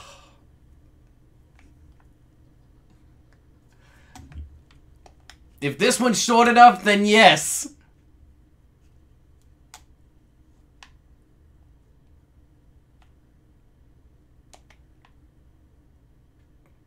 So there is fucking, but it's plant fucking.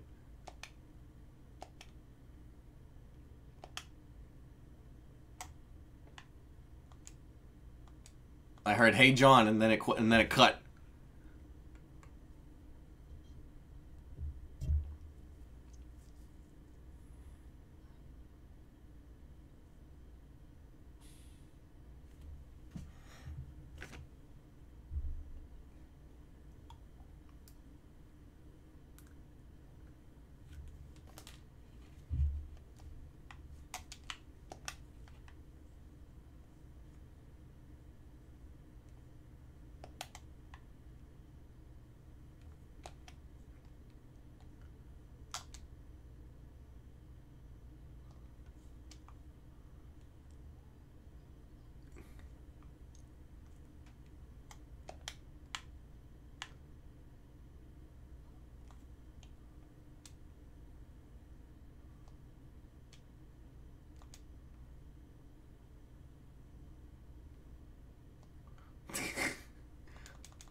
I already.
You kind of took on like a Sonic Adventure 2 Sonic voice. I'll play with you some other time. Okay. Probably for the best. Oh god, I'm gonna have to...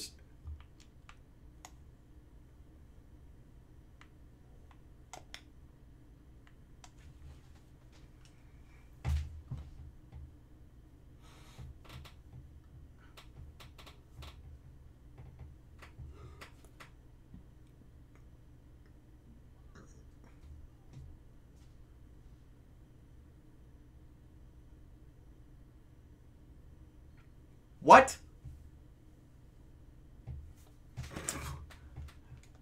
What?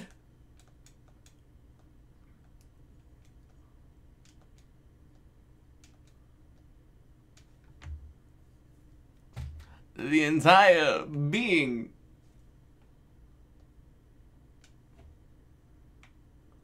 Dabba-dee, dabba-die.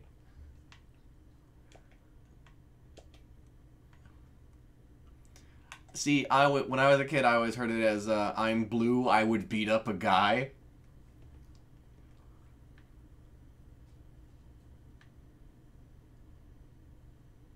That's just how I heard it.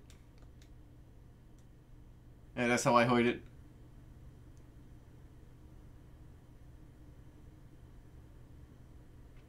Yeah, that's why I say, find one where they fuck. Because, like, the people who write the, like, gay fanfiction, tend not to be male. And they also tend to be teenagers. So they don't know how... I'm not claiming to understand how, like, gay sex works. I'm just saying, like, as a dude, I generally don't think they quite understand male sexuality the way they think they do. Okay. I know there's one where Sonic and Knuckles fuck.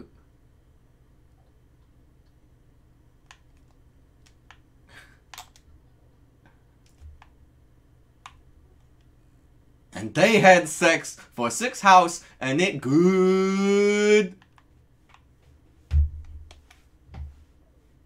Worse. I mean, I disagree. Sonic High School is better. The way he read it was fantastic. But, like, reading it by yourself, like, quietly, Sonic High School is far better. Tragic death, but they still don't fuck. Well, fucking...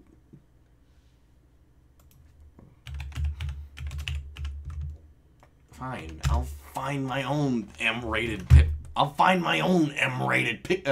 fanfiction. Let's see. Games. There we go. What the fuck? There's an Astyanax fanfiction? An Astyanax fanfiction. Astyanax is an old NES game. There's a...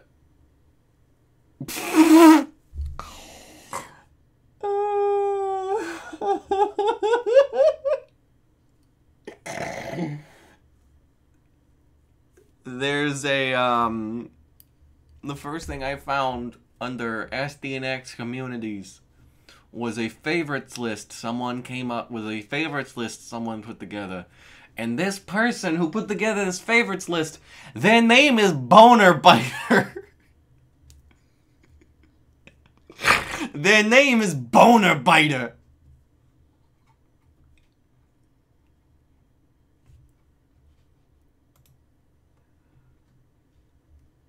Boner Biter.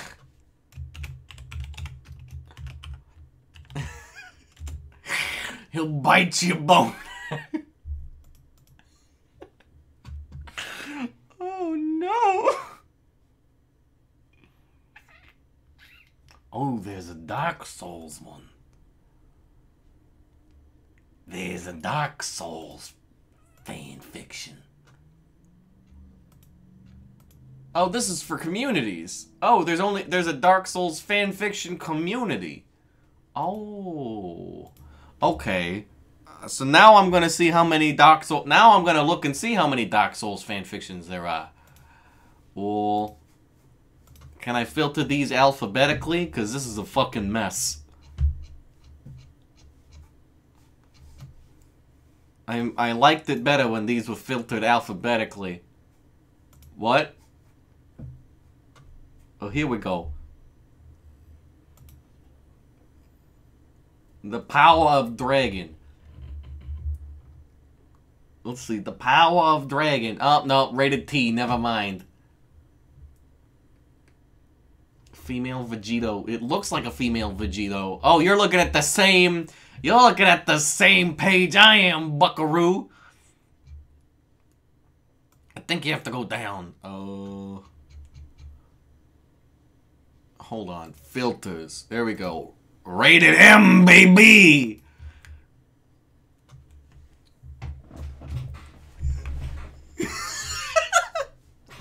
That needs to be another t-shirt. Let's see, we got Buckle the Fuckle Up, and now we've got Rated M, baby! Let's see. In the land of gods, Lord Drayan, sometimes even the greatest hero can call out for help. That doesn't stop the use of a soapstone in the asylum, however, and by chance a young man is drawn into a wild running rampart with danger. With little more than pyromancer gear and an Oscar at his side, Mike.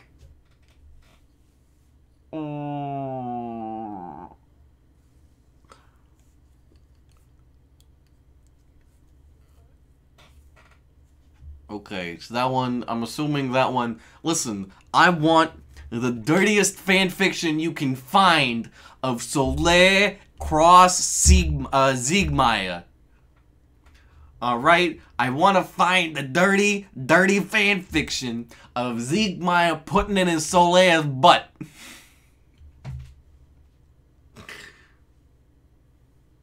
Oh.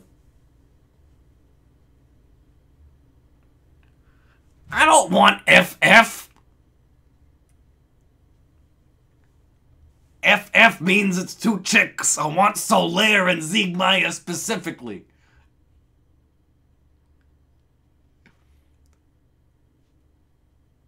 I mean, I might file this away later for my own personal use.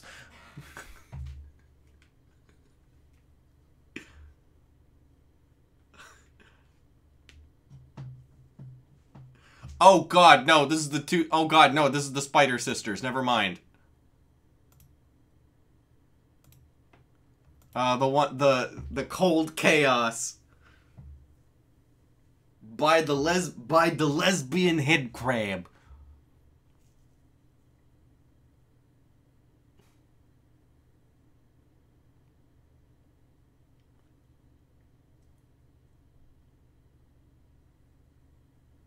Let's see. 5 friends are sent to the Dark Souls world. No. Another soul. Fading fires. Let's see. Various unkindled characters. Oh, good. Oh, good. This one is titled, Why Isn't Takas a Character Tag? What? Are you asking where it is? I just scrolled down. This one is titled, Why Isn't Takas a Character... Yeah. Why Isn't Takas a Character Tag by Monster Party? I'm gonna read this, and I need everyone at home to know absolutely none of these words, absolutely none of these are capitalized.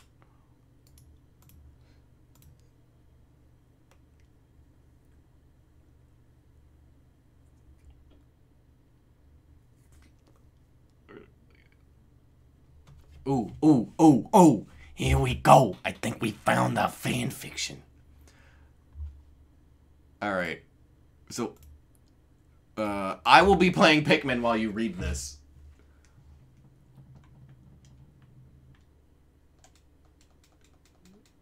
So it's all you, buddy boy.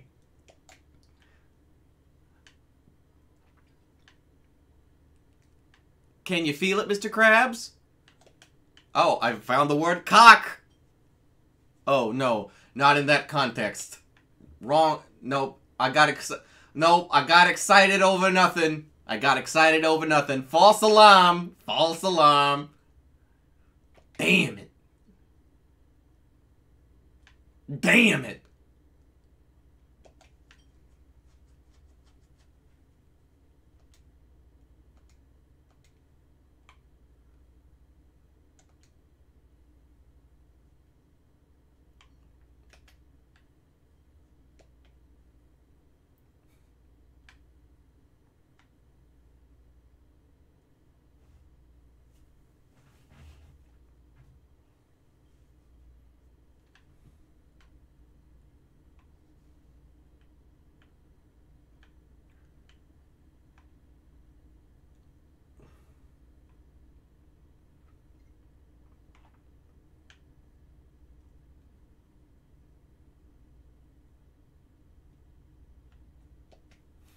Enter the room. Dingy.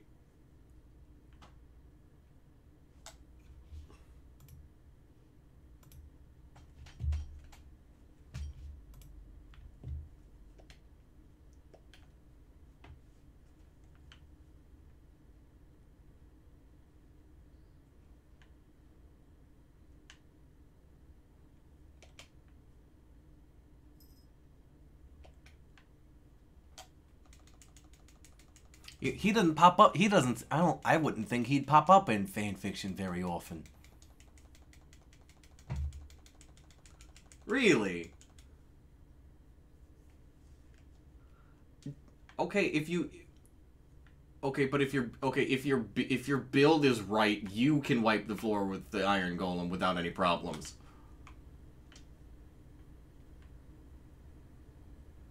Tarkus.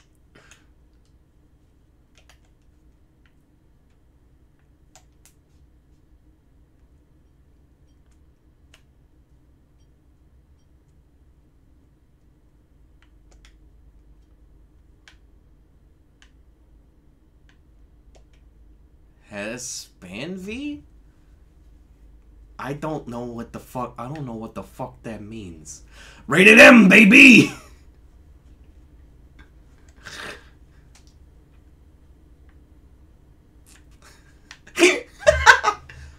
Miranda, I corrupted him just as you knew I would.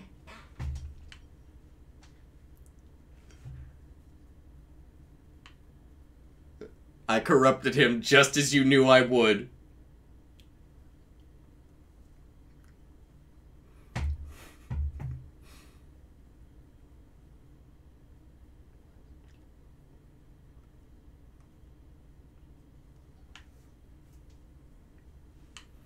Ooh!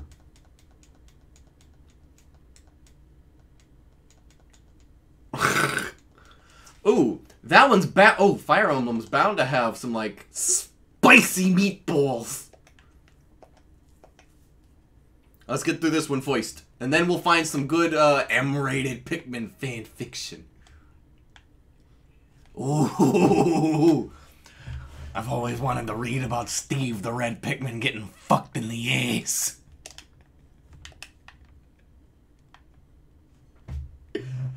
My big gay stream!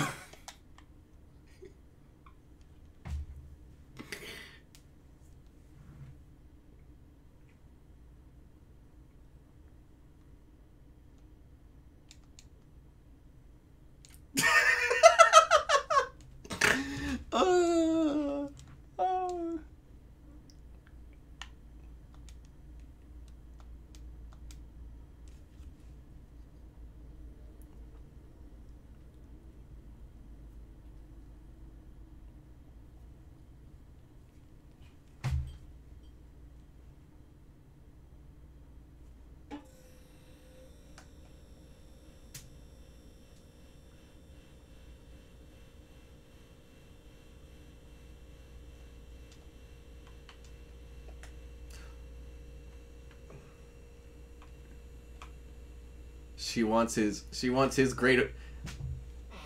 She wants his great sword in her abyss.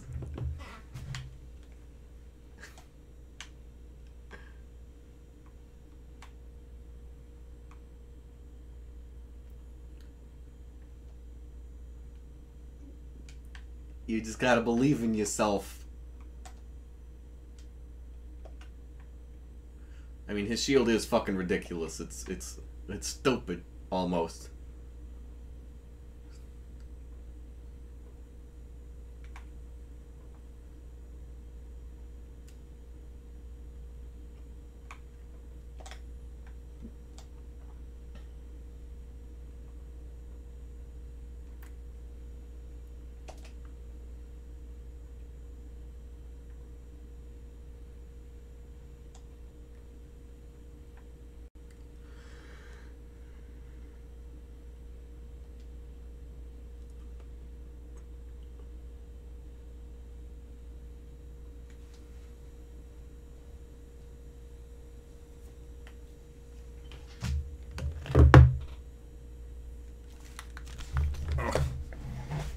My headphones are coming off, but I'm still in the room.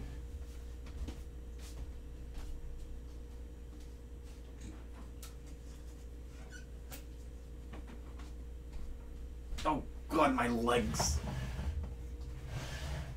All right. Oh, what did I miss?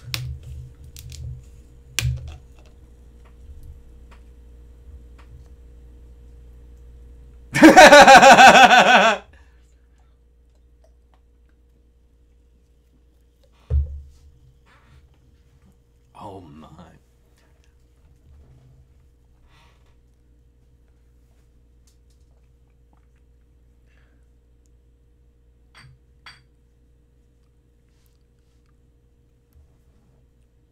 Rated M, baby.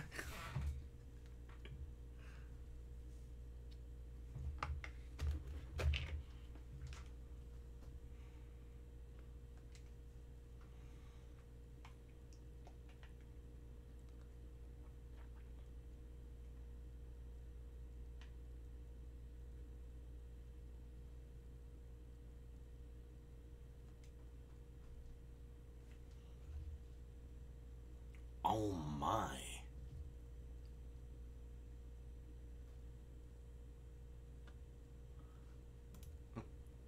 Oh, I'm reading ahead, and this seems to earn its This earns rated M, baby. Oh, all right, you big baby. Where'd you leave off?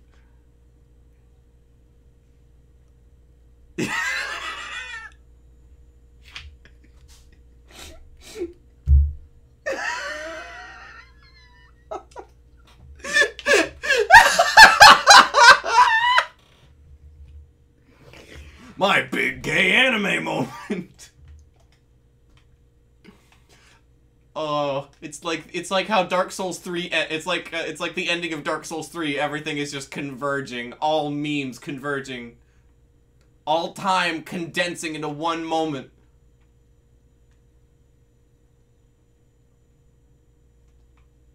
Okay. So, I don't know how many more times I can say it, but Rated M, baby. Video game donkey. I will admit I like Donkey, but I don't think that's where that voice comes from. I don't think so.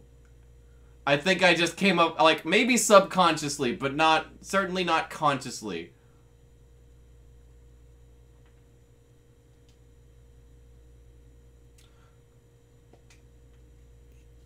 Maybe. I just think it's a funny voice. I've been doing a voice like that for a while. Not frequently, but like as soon as I started YouTube, I was like, hey, this voice is easy. It amuses the fuck out of me. It amuses me to no end. It tickles the shit out of me. It tickles. It jerks my gherkin. Wait, no, wrong euphemism. We're not still live, are we? Oh no, we are definitely still live. No one's watching, but we're still live. Alright. Petrified heart.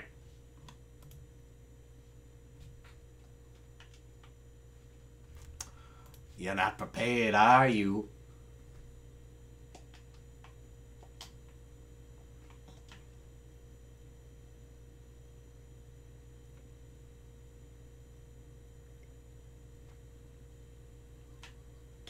This is just, yeah, like I said, Rated M, baby.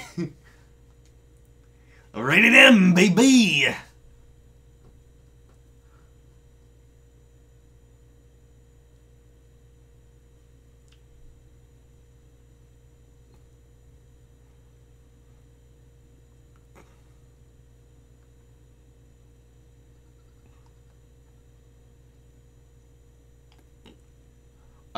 alright, like I said,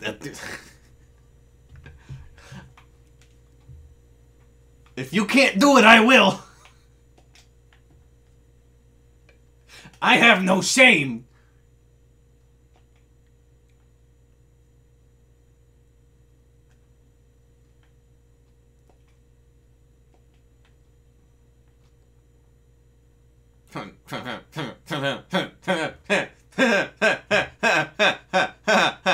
cocked.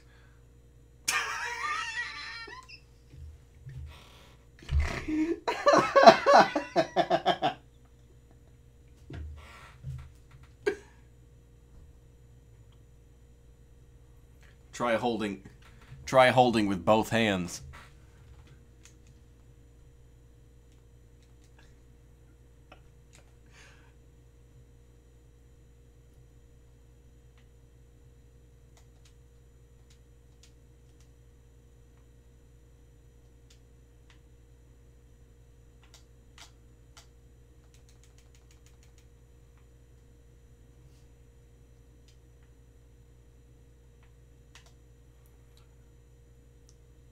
Sticky white stuff.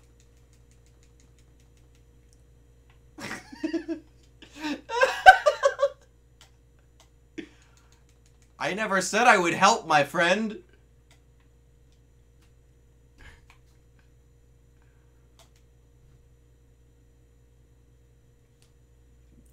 If you ever need to tag out, I'm here.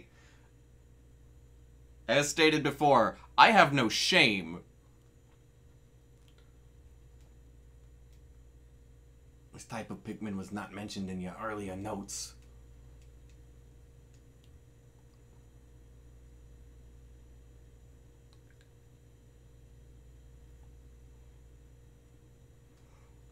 Even now, my nethers throb with need.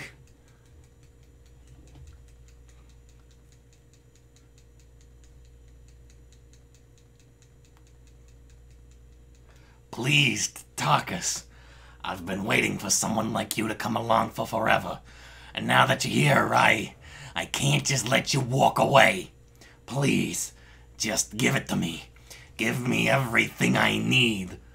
God, just fuck me.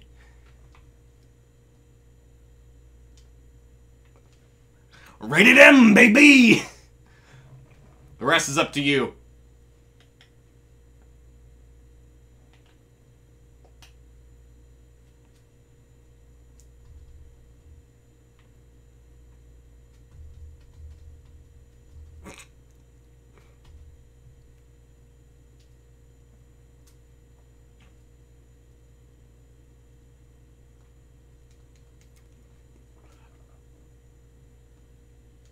Fantastic chest ahead.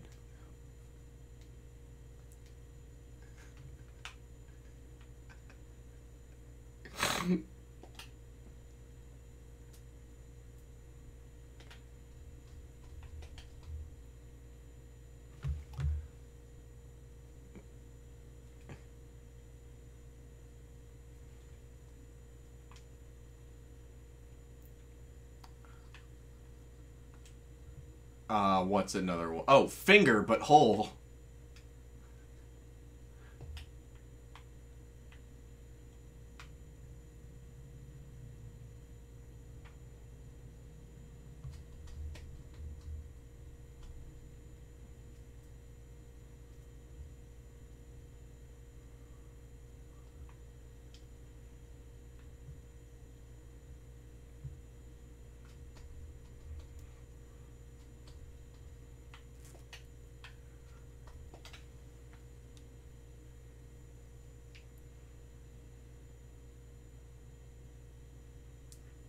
This would get demonetized. If I was getting paid through YouTube, this would get demonetized so fucking fast. Although I hear YouTube ad revenue pays like 15 gumballs, so you holding it together over there? You holding it together over there? You doing okay? Well, here's some, you're tapping out? Alright. Where'd you leave off? She felt his armored hand. Alright. She felt his armored hand on it, lightly grabbing her fat ass. Oh, we're not gonna, no? Oh, here's an idea. Here's an idea. You know how to find Sonic High School, don't you?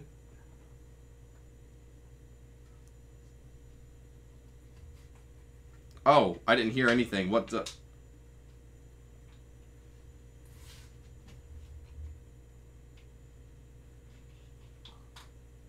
Hold on. Where are you? No. Hello? I can hear you. Can you hear me? Yeah, hello. Again, I hear you. Can you hear me? Okay.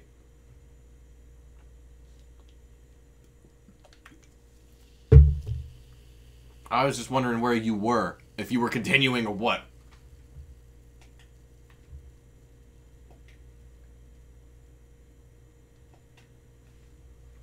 Oh, the pasty ass.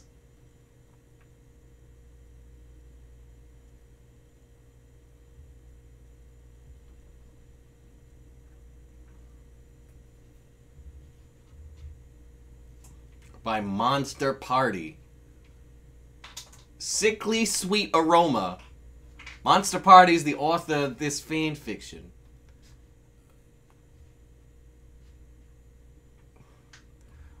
Sickly Sweet Aroma. Venti fanfic about a strange encounter with a certain hunter. Pardon the incomplete beginning. I didn't want to waste any time getting to the good stuff. Rated Fiction M. Language English. Fantasy Romance. The Hunter and Gascoigne. Voids. 1,783. 1 review, 3 favorites, and 1 follow. Published February 19th. Status complete.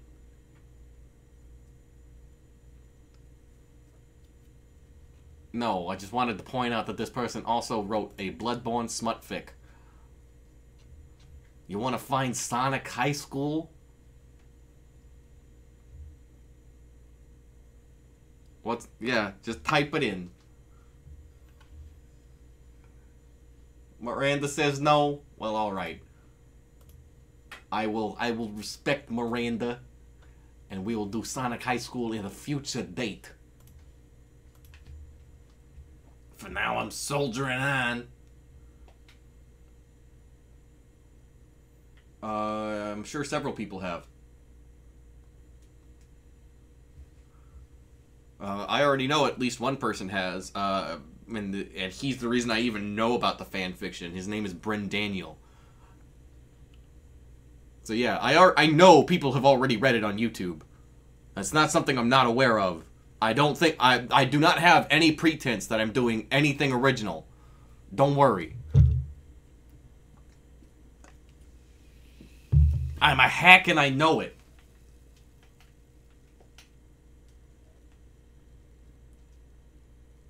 What? Just... What? That I'm a hack and I know it?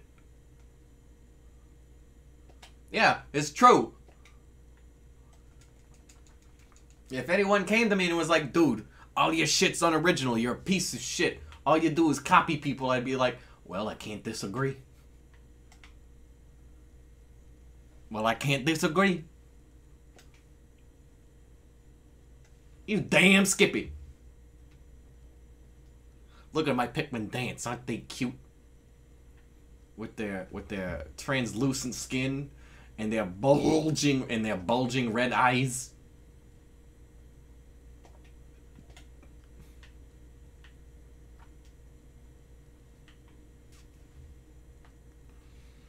With their I mean, they are cute. The white Pikmin are adorable. Oh, fun fact. Ironically, white babies sell for more on the black market.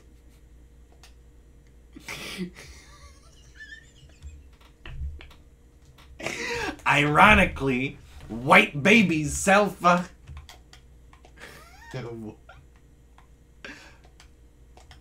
Because it's true. People in the market to buy babies will pay more for a white baby. Ironically, since it's the... And I say it's ironic because it's the black market.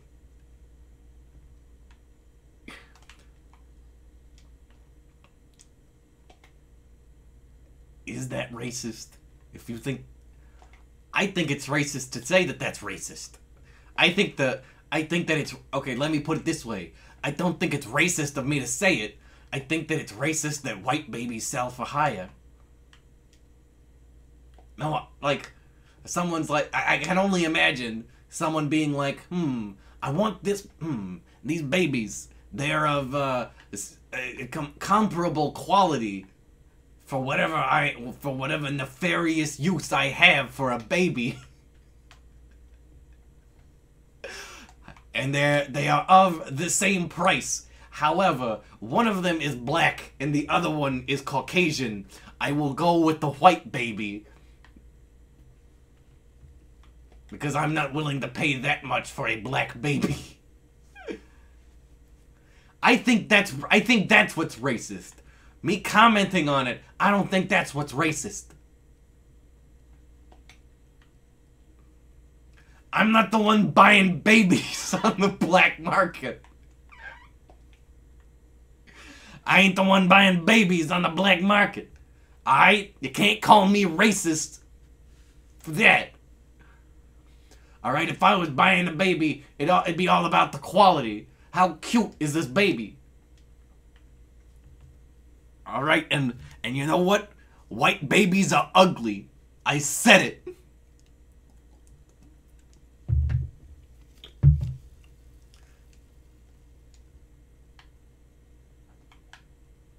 Okay, yeah, all like brand new newborns, like fresh out the pussy, those are all ugly.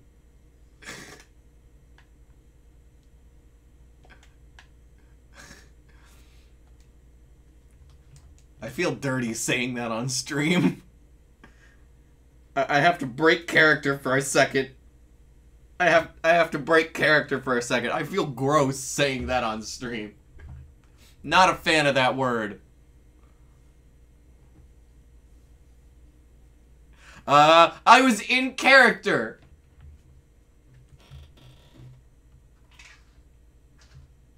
Yeah. Rated M, baby. Rated M, baby. Alright, so there's a boss right here that I'm gonna go around because I don't want to lose all of my fucking purple Pikmin. No, because purple Pikmin are fucking difficult to get a hold of. No. No, don't do that. You're gonna be sad about it. Why will I be happy? Are you suggesting that I will be less? Are you suggesting that I'll be happy now that I am done? Now that I am gone? Now that the burden of the non-white Pikmin is gone from me? Are you suggesting that the white Pikmin's burden is real? Get out of here with your racist bullshit. Get out of here with your racist bullshit. What's that? Oh, was it? Oh, you have me on stream, huh? Oh. Okay. I thought that was Miranda saying something about a white Pikmin's burden. Okay, probably for the best.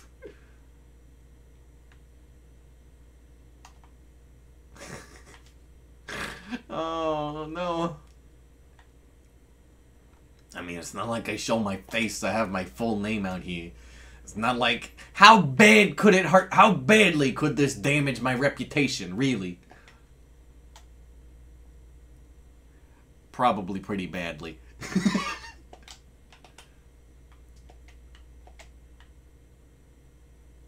Probably pretty badly. Not gonna lie to you. Probably, I mean, there are worse things I could do. Like, I could scream the N-word on stream repeatedly until you guys just left.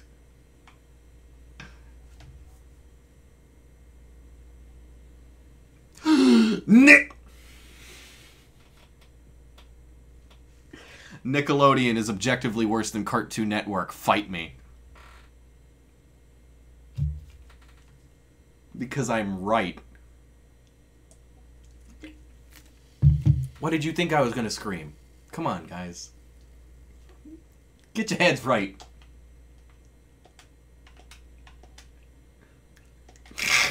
I don't know what you're talking about. I have no idea what you're talking about. You sick motherfuckers. You sick motherfuckers. That almost turned into like a 30s gangster voice. Yeah, you sick motherfuckers. You sick motherfuckers, see? Blah, see? Blah, see? Blah, see? He gets it. Oh. Look at that flower with eyeballs. It's a monster. It's a creature. It needs to die, and it's gonna burn in hell for its sins. What are those sins? Its sins are being fat and ugly.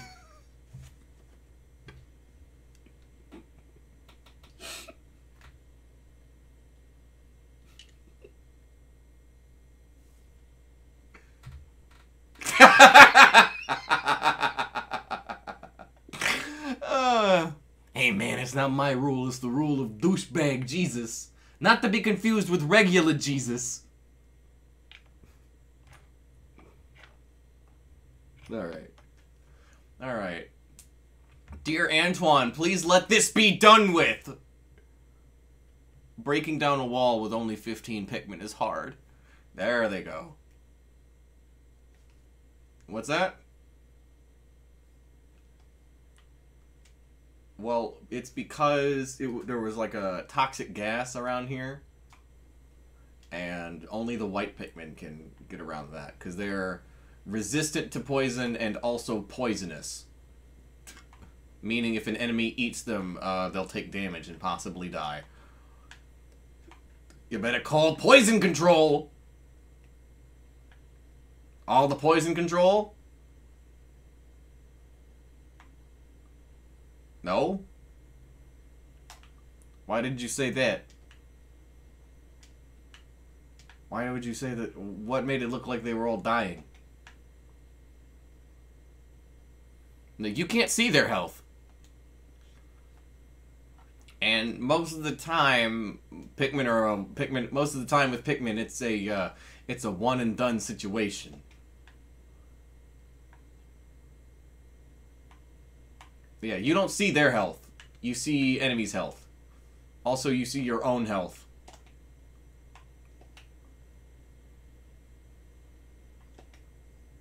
It's... Oh, look. Oh, look. It's the actual oith. Because everyone knows Brazil is yellow. If you were to go to space, you'd see that that is exactly how the oith looks. Complete with a yellow Brazil. Some globes have Brazil other colors, but no, Brazil is... The ground is yellow, you see.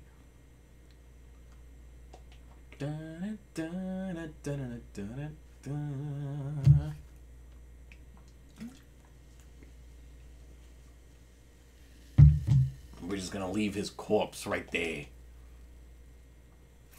Alright, praise be unto Antoine. I don't know if we're gonna get this... I don't know if we're gonna get this to the ship in time. Because it's almost sundown.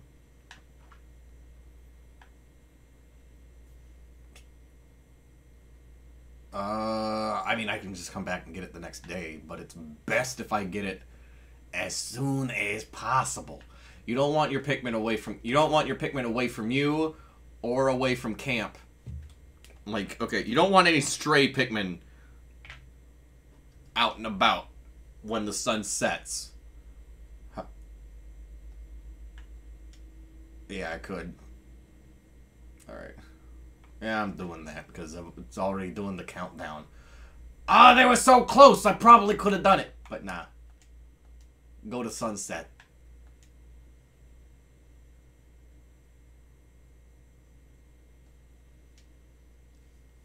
Could I hear what? No. The stream might have picked it up, but I didn't hear it.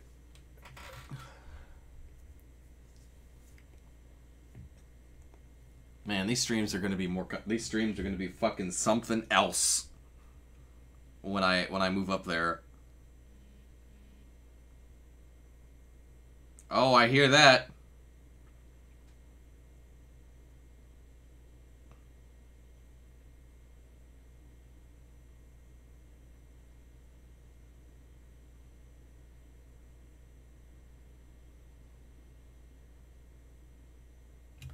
No contract, no installation, totally not a scam. We promise. It's not a scam, we promise. Louis, it's been 3 months since you joined our company, and I'm sure you love it. I expect big things from you, Louis. Far bigger things than I expect from Olimar. Fuck that guy. Man, that's cold. I'm gonna pour one out for my homie Olimar, except I'm not gonna do that. He was just because 911. I think I just witnessed a murder. All right, we got this fucking mushroom. This dubious morsel doesn't look like it would be very agreeable with my innards. However, I bet Louis would try a bite. His appetite is insatiable, and he's always cooking up tasty meals. I'm glad he's on this expedition. I'm glad that on this expedition, our ship's reactor can power our life support systems indefinitely. This will give us all the time we need to thoroughly examine all of the treasure we recover. I don't care if the president wants us to hurry. I've had enough of his hassling. I think I'll move more slowly just to cause him indigestion. All right, Super Stick Textile. It's a roll of duct tape. I once again discovered a completely undocumented species of Pikmin. These white Pikmin can find and dig up items that are buried entirely underground. We never would have found this priceless treasure without them. Thankfully, it's the perfect stuff to patch a hole I just noticed in the ship's hull. P.S. I named the cave where I first encountered the white Pikmin the White Flower Garden. Petrified Heart. It's a little heart gemstone. Isn't that cute? The vivid color of this red stone reminds me of my wife's eyes when they burn with rage. Just between you and me, I've noticed lately that she's been getting more wrinkles. Now that I think about it, I've probably caused her a lot of stress. When I return to Hocotate, I'll take her on a long vacation. What? Okay.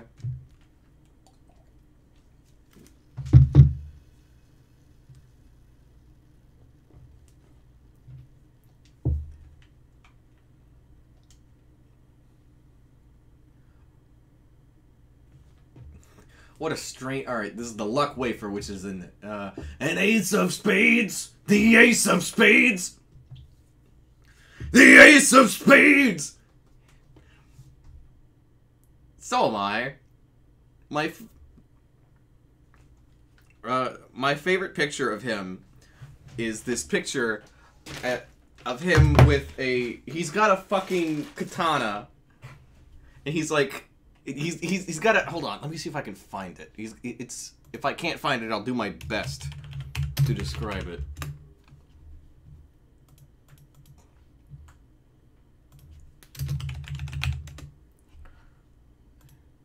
Here we go. Here we go. Yeah, I'm gonna send it to you.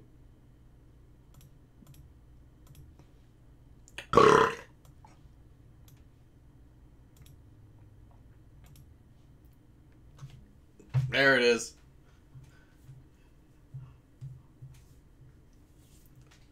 I'm not normally a big fan of the Confederate flag, but in this case I love that it's there because the dude was British.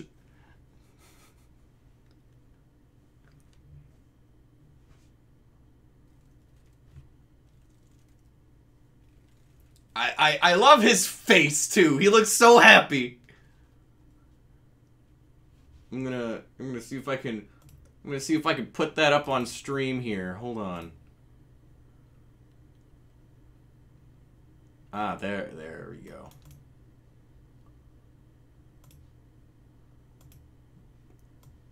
Oh, that is large.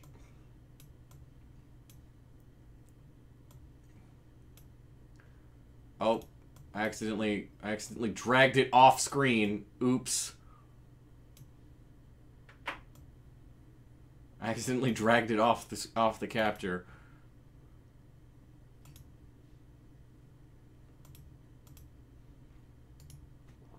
Oh jeez. Oops. Hold on. Image. Okay. Browse. Oh god, I gotta find it again. There it is. Okay. Now, let's see if I can do this without fucking it up. It's a very large image.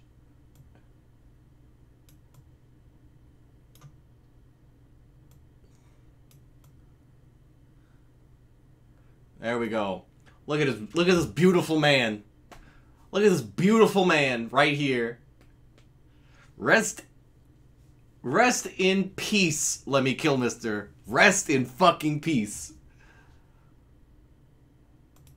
The lead singer of Motorhead. Lemmy Kilmister. Or Kilmeister, I don't know how to pronounce it. By the way, you can find this lovely image yourself if you just Google Lemmy Kilmister katana.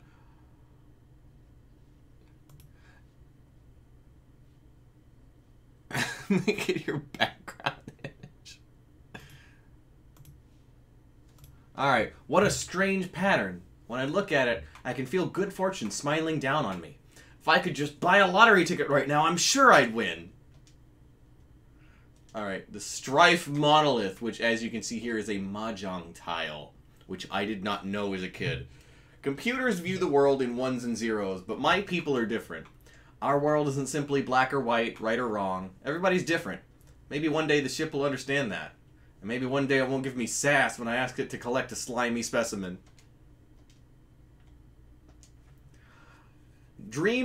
Alright.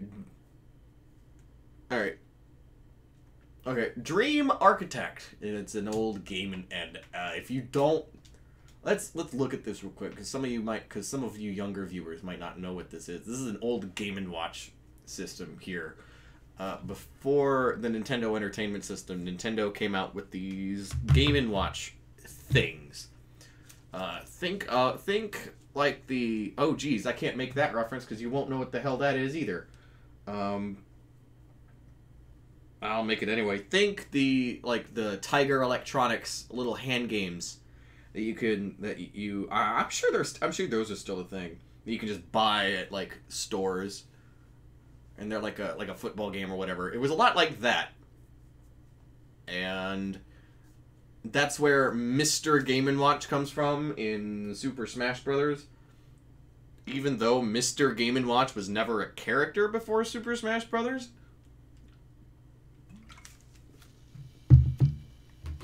But yeah, the Game & Watch series was the Game & Watch series of systems was a big deal for Nintendo. So they like to brag about it. The Stone. Oh wait, I didn't read the thing. At night, I have nothing to do to keep me occupied. Oh shit! At night, I have nothing to do to keep me occupied. I've been searching for something to dull the boredom, but every time I find something I want to play with, it's broken. This object is a great example. It looks fascinating, but I can't get it to function. I guess all I have to do is write in this journal. Poor Olimar. Stone of Glory. This is a peculiar object. Just looking at it fills me with a powerful sense of nostalgia. Now that I think about it, the Pikmin had a curious look on their faces when they carried it. Or maybe that was just my imagination. And some of the younger viewers might not quite know what this is. This is an NES D-pad. Back in the day, before we had your fancy control sticks, we had to do with this like weird plus-shaped button here, and it was fucking garbo. It was garbage.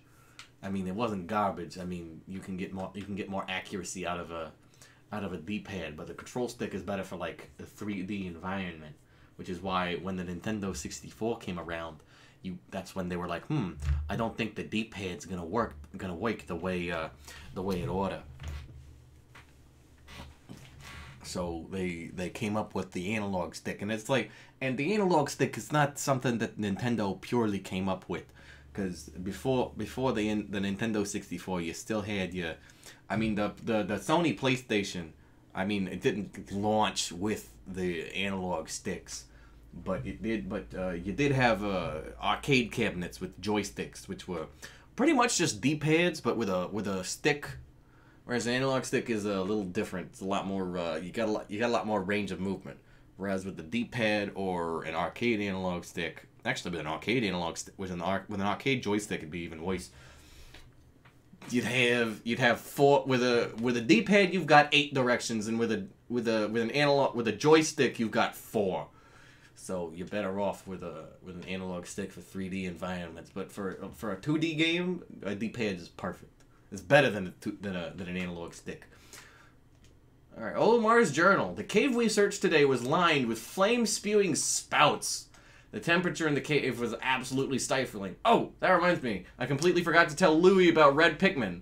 He's so quiet, I sometimes forget he's even there. This item I salvaged from the cave seems to be some kind of storage device, but I have no way to play back the contents. And of course, this one, I don't know what the hell this is. I know what it is. It's a Famicom disc game. It's a floppy. It's a flop because in the Japanese version of the Famicom disk system used floppy disks, basically, I think. Pretty sure. Hold on. I'm gonna Google what the hell this is, because I know there's a Pikmin wiki out there somewhere. Cosmic Archive.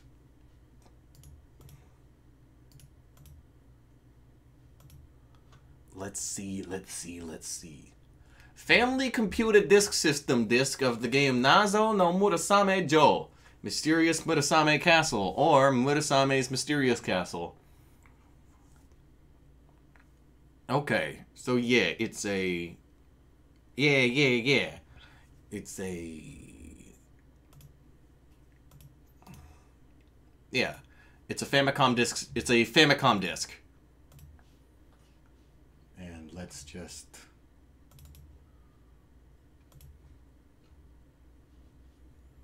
Let's see if I can show that on stream real quick. Here we go.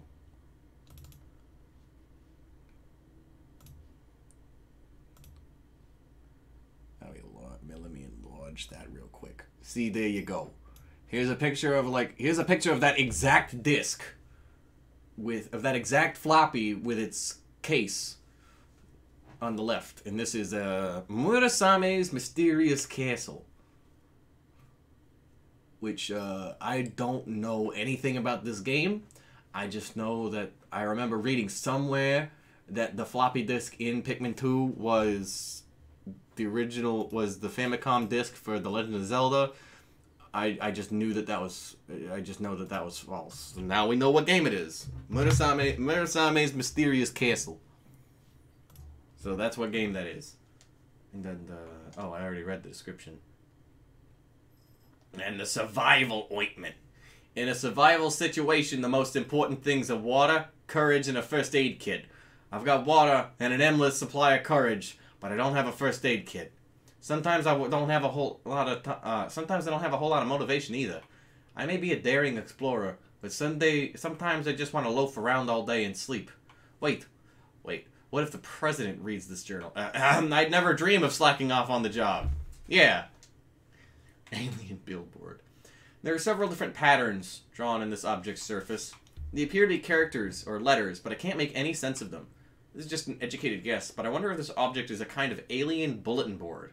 The size of the object seems about right for it. And if we zoom in here, we can see it is kiwi shoe polish. I don't use shoe polish, so I don't know what the hell is going on with this.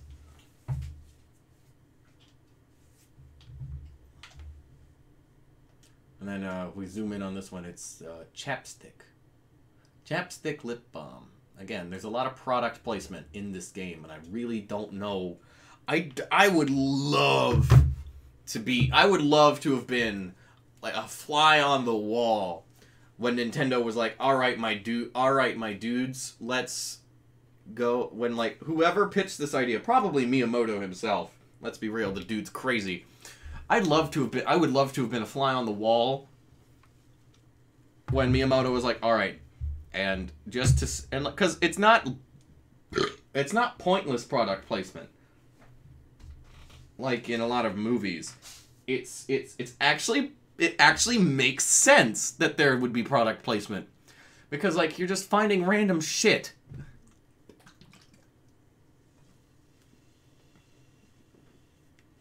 You know, and it's kind of hilarious.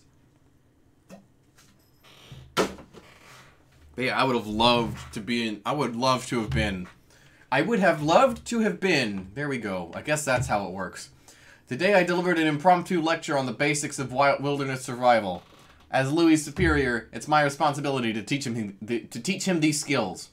Walking around as much as we do generates an intense thirst, so water becomes very important. I told Louis that we have to ration our water carefully. That's what I was thinking until I found this. I was so parched that I couldn't help myself. I drank all the water in the canteen. It tasted so good. But when I turned around, Louis gave me a cold stare. Prototype detector. Today we searched a subterranean lair swarming with carnivorous bugs. The name Hole of Beasts immediately came to mind. The convenient contraption I found there has become an invaluable treasure-seeking tool.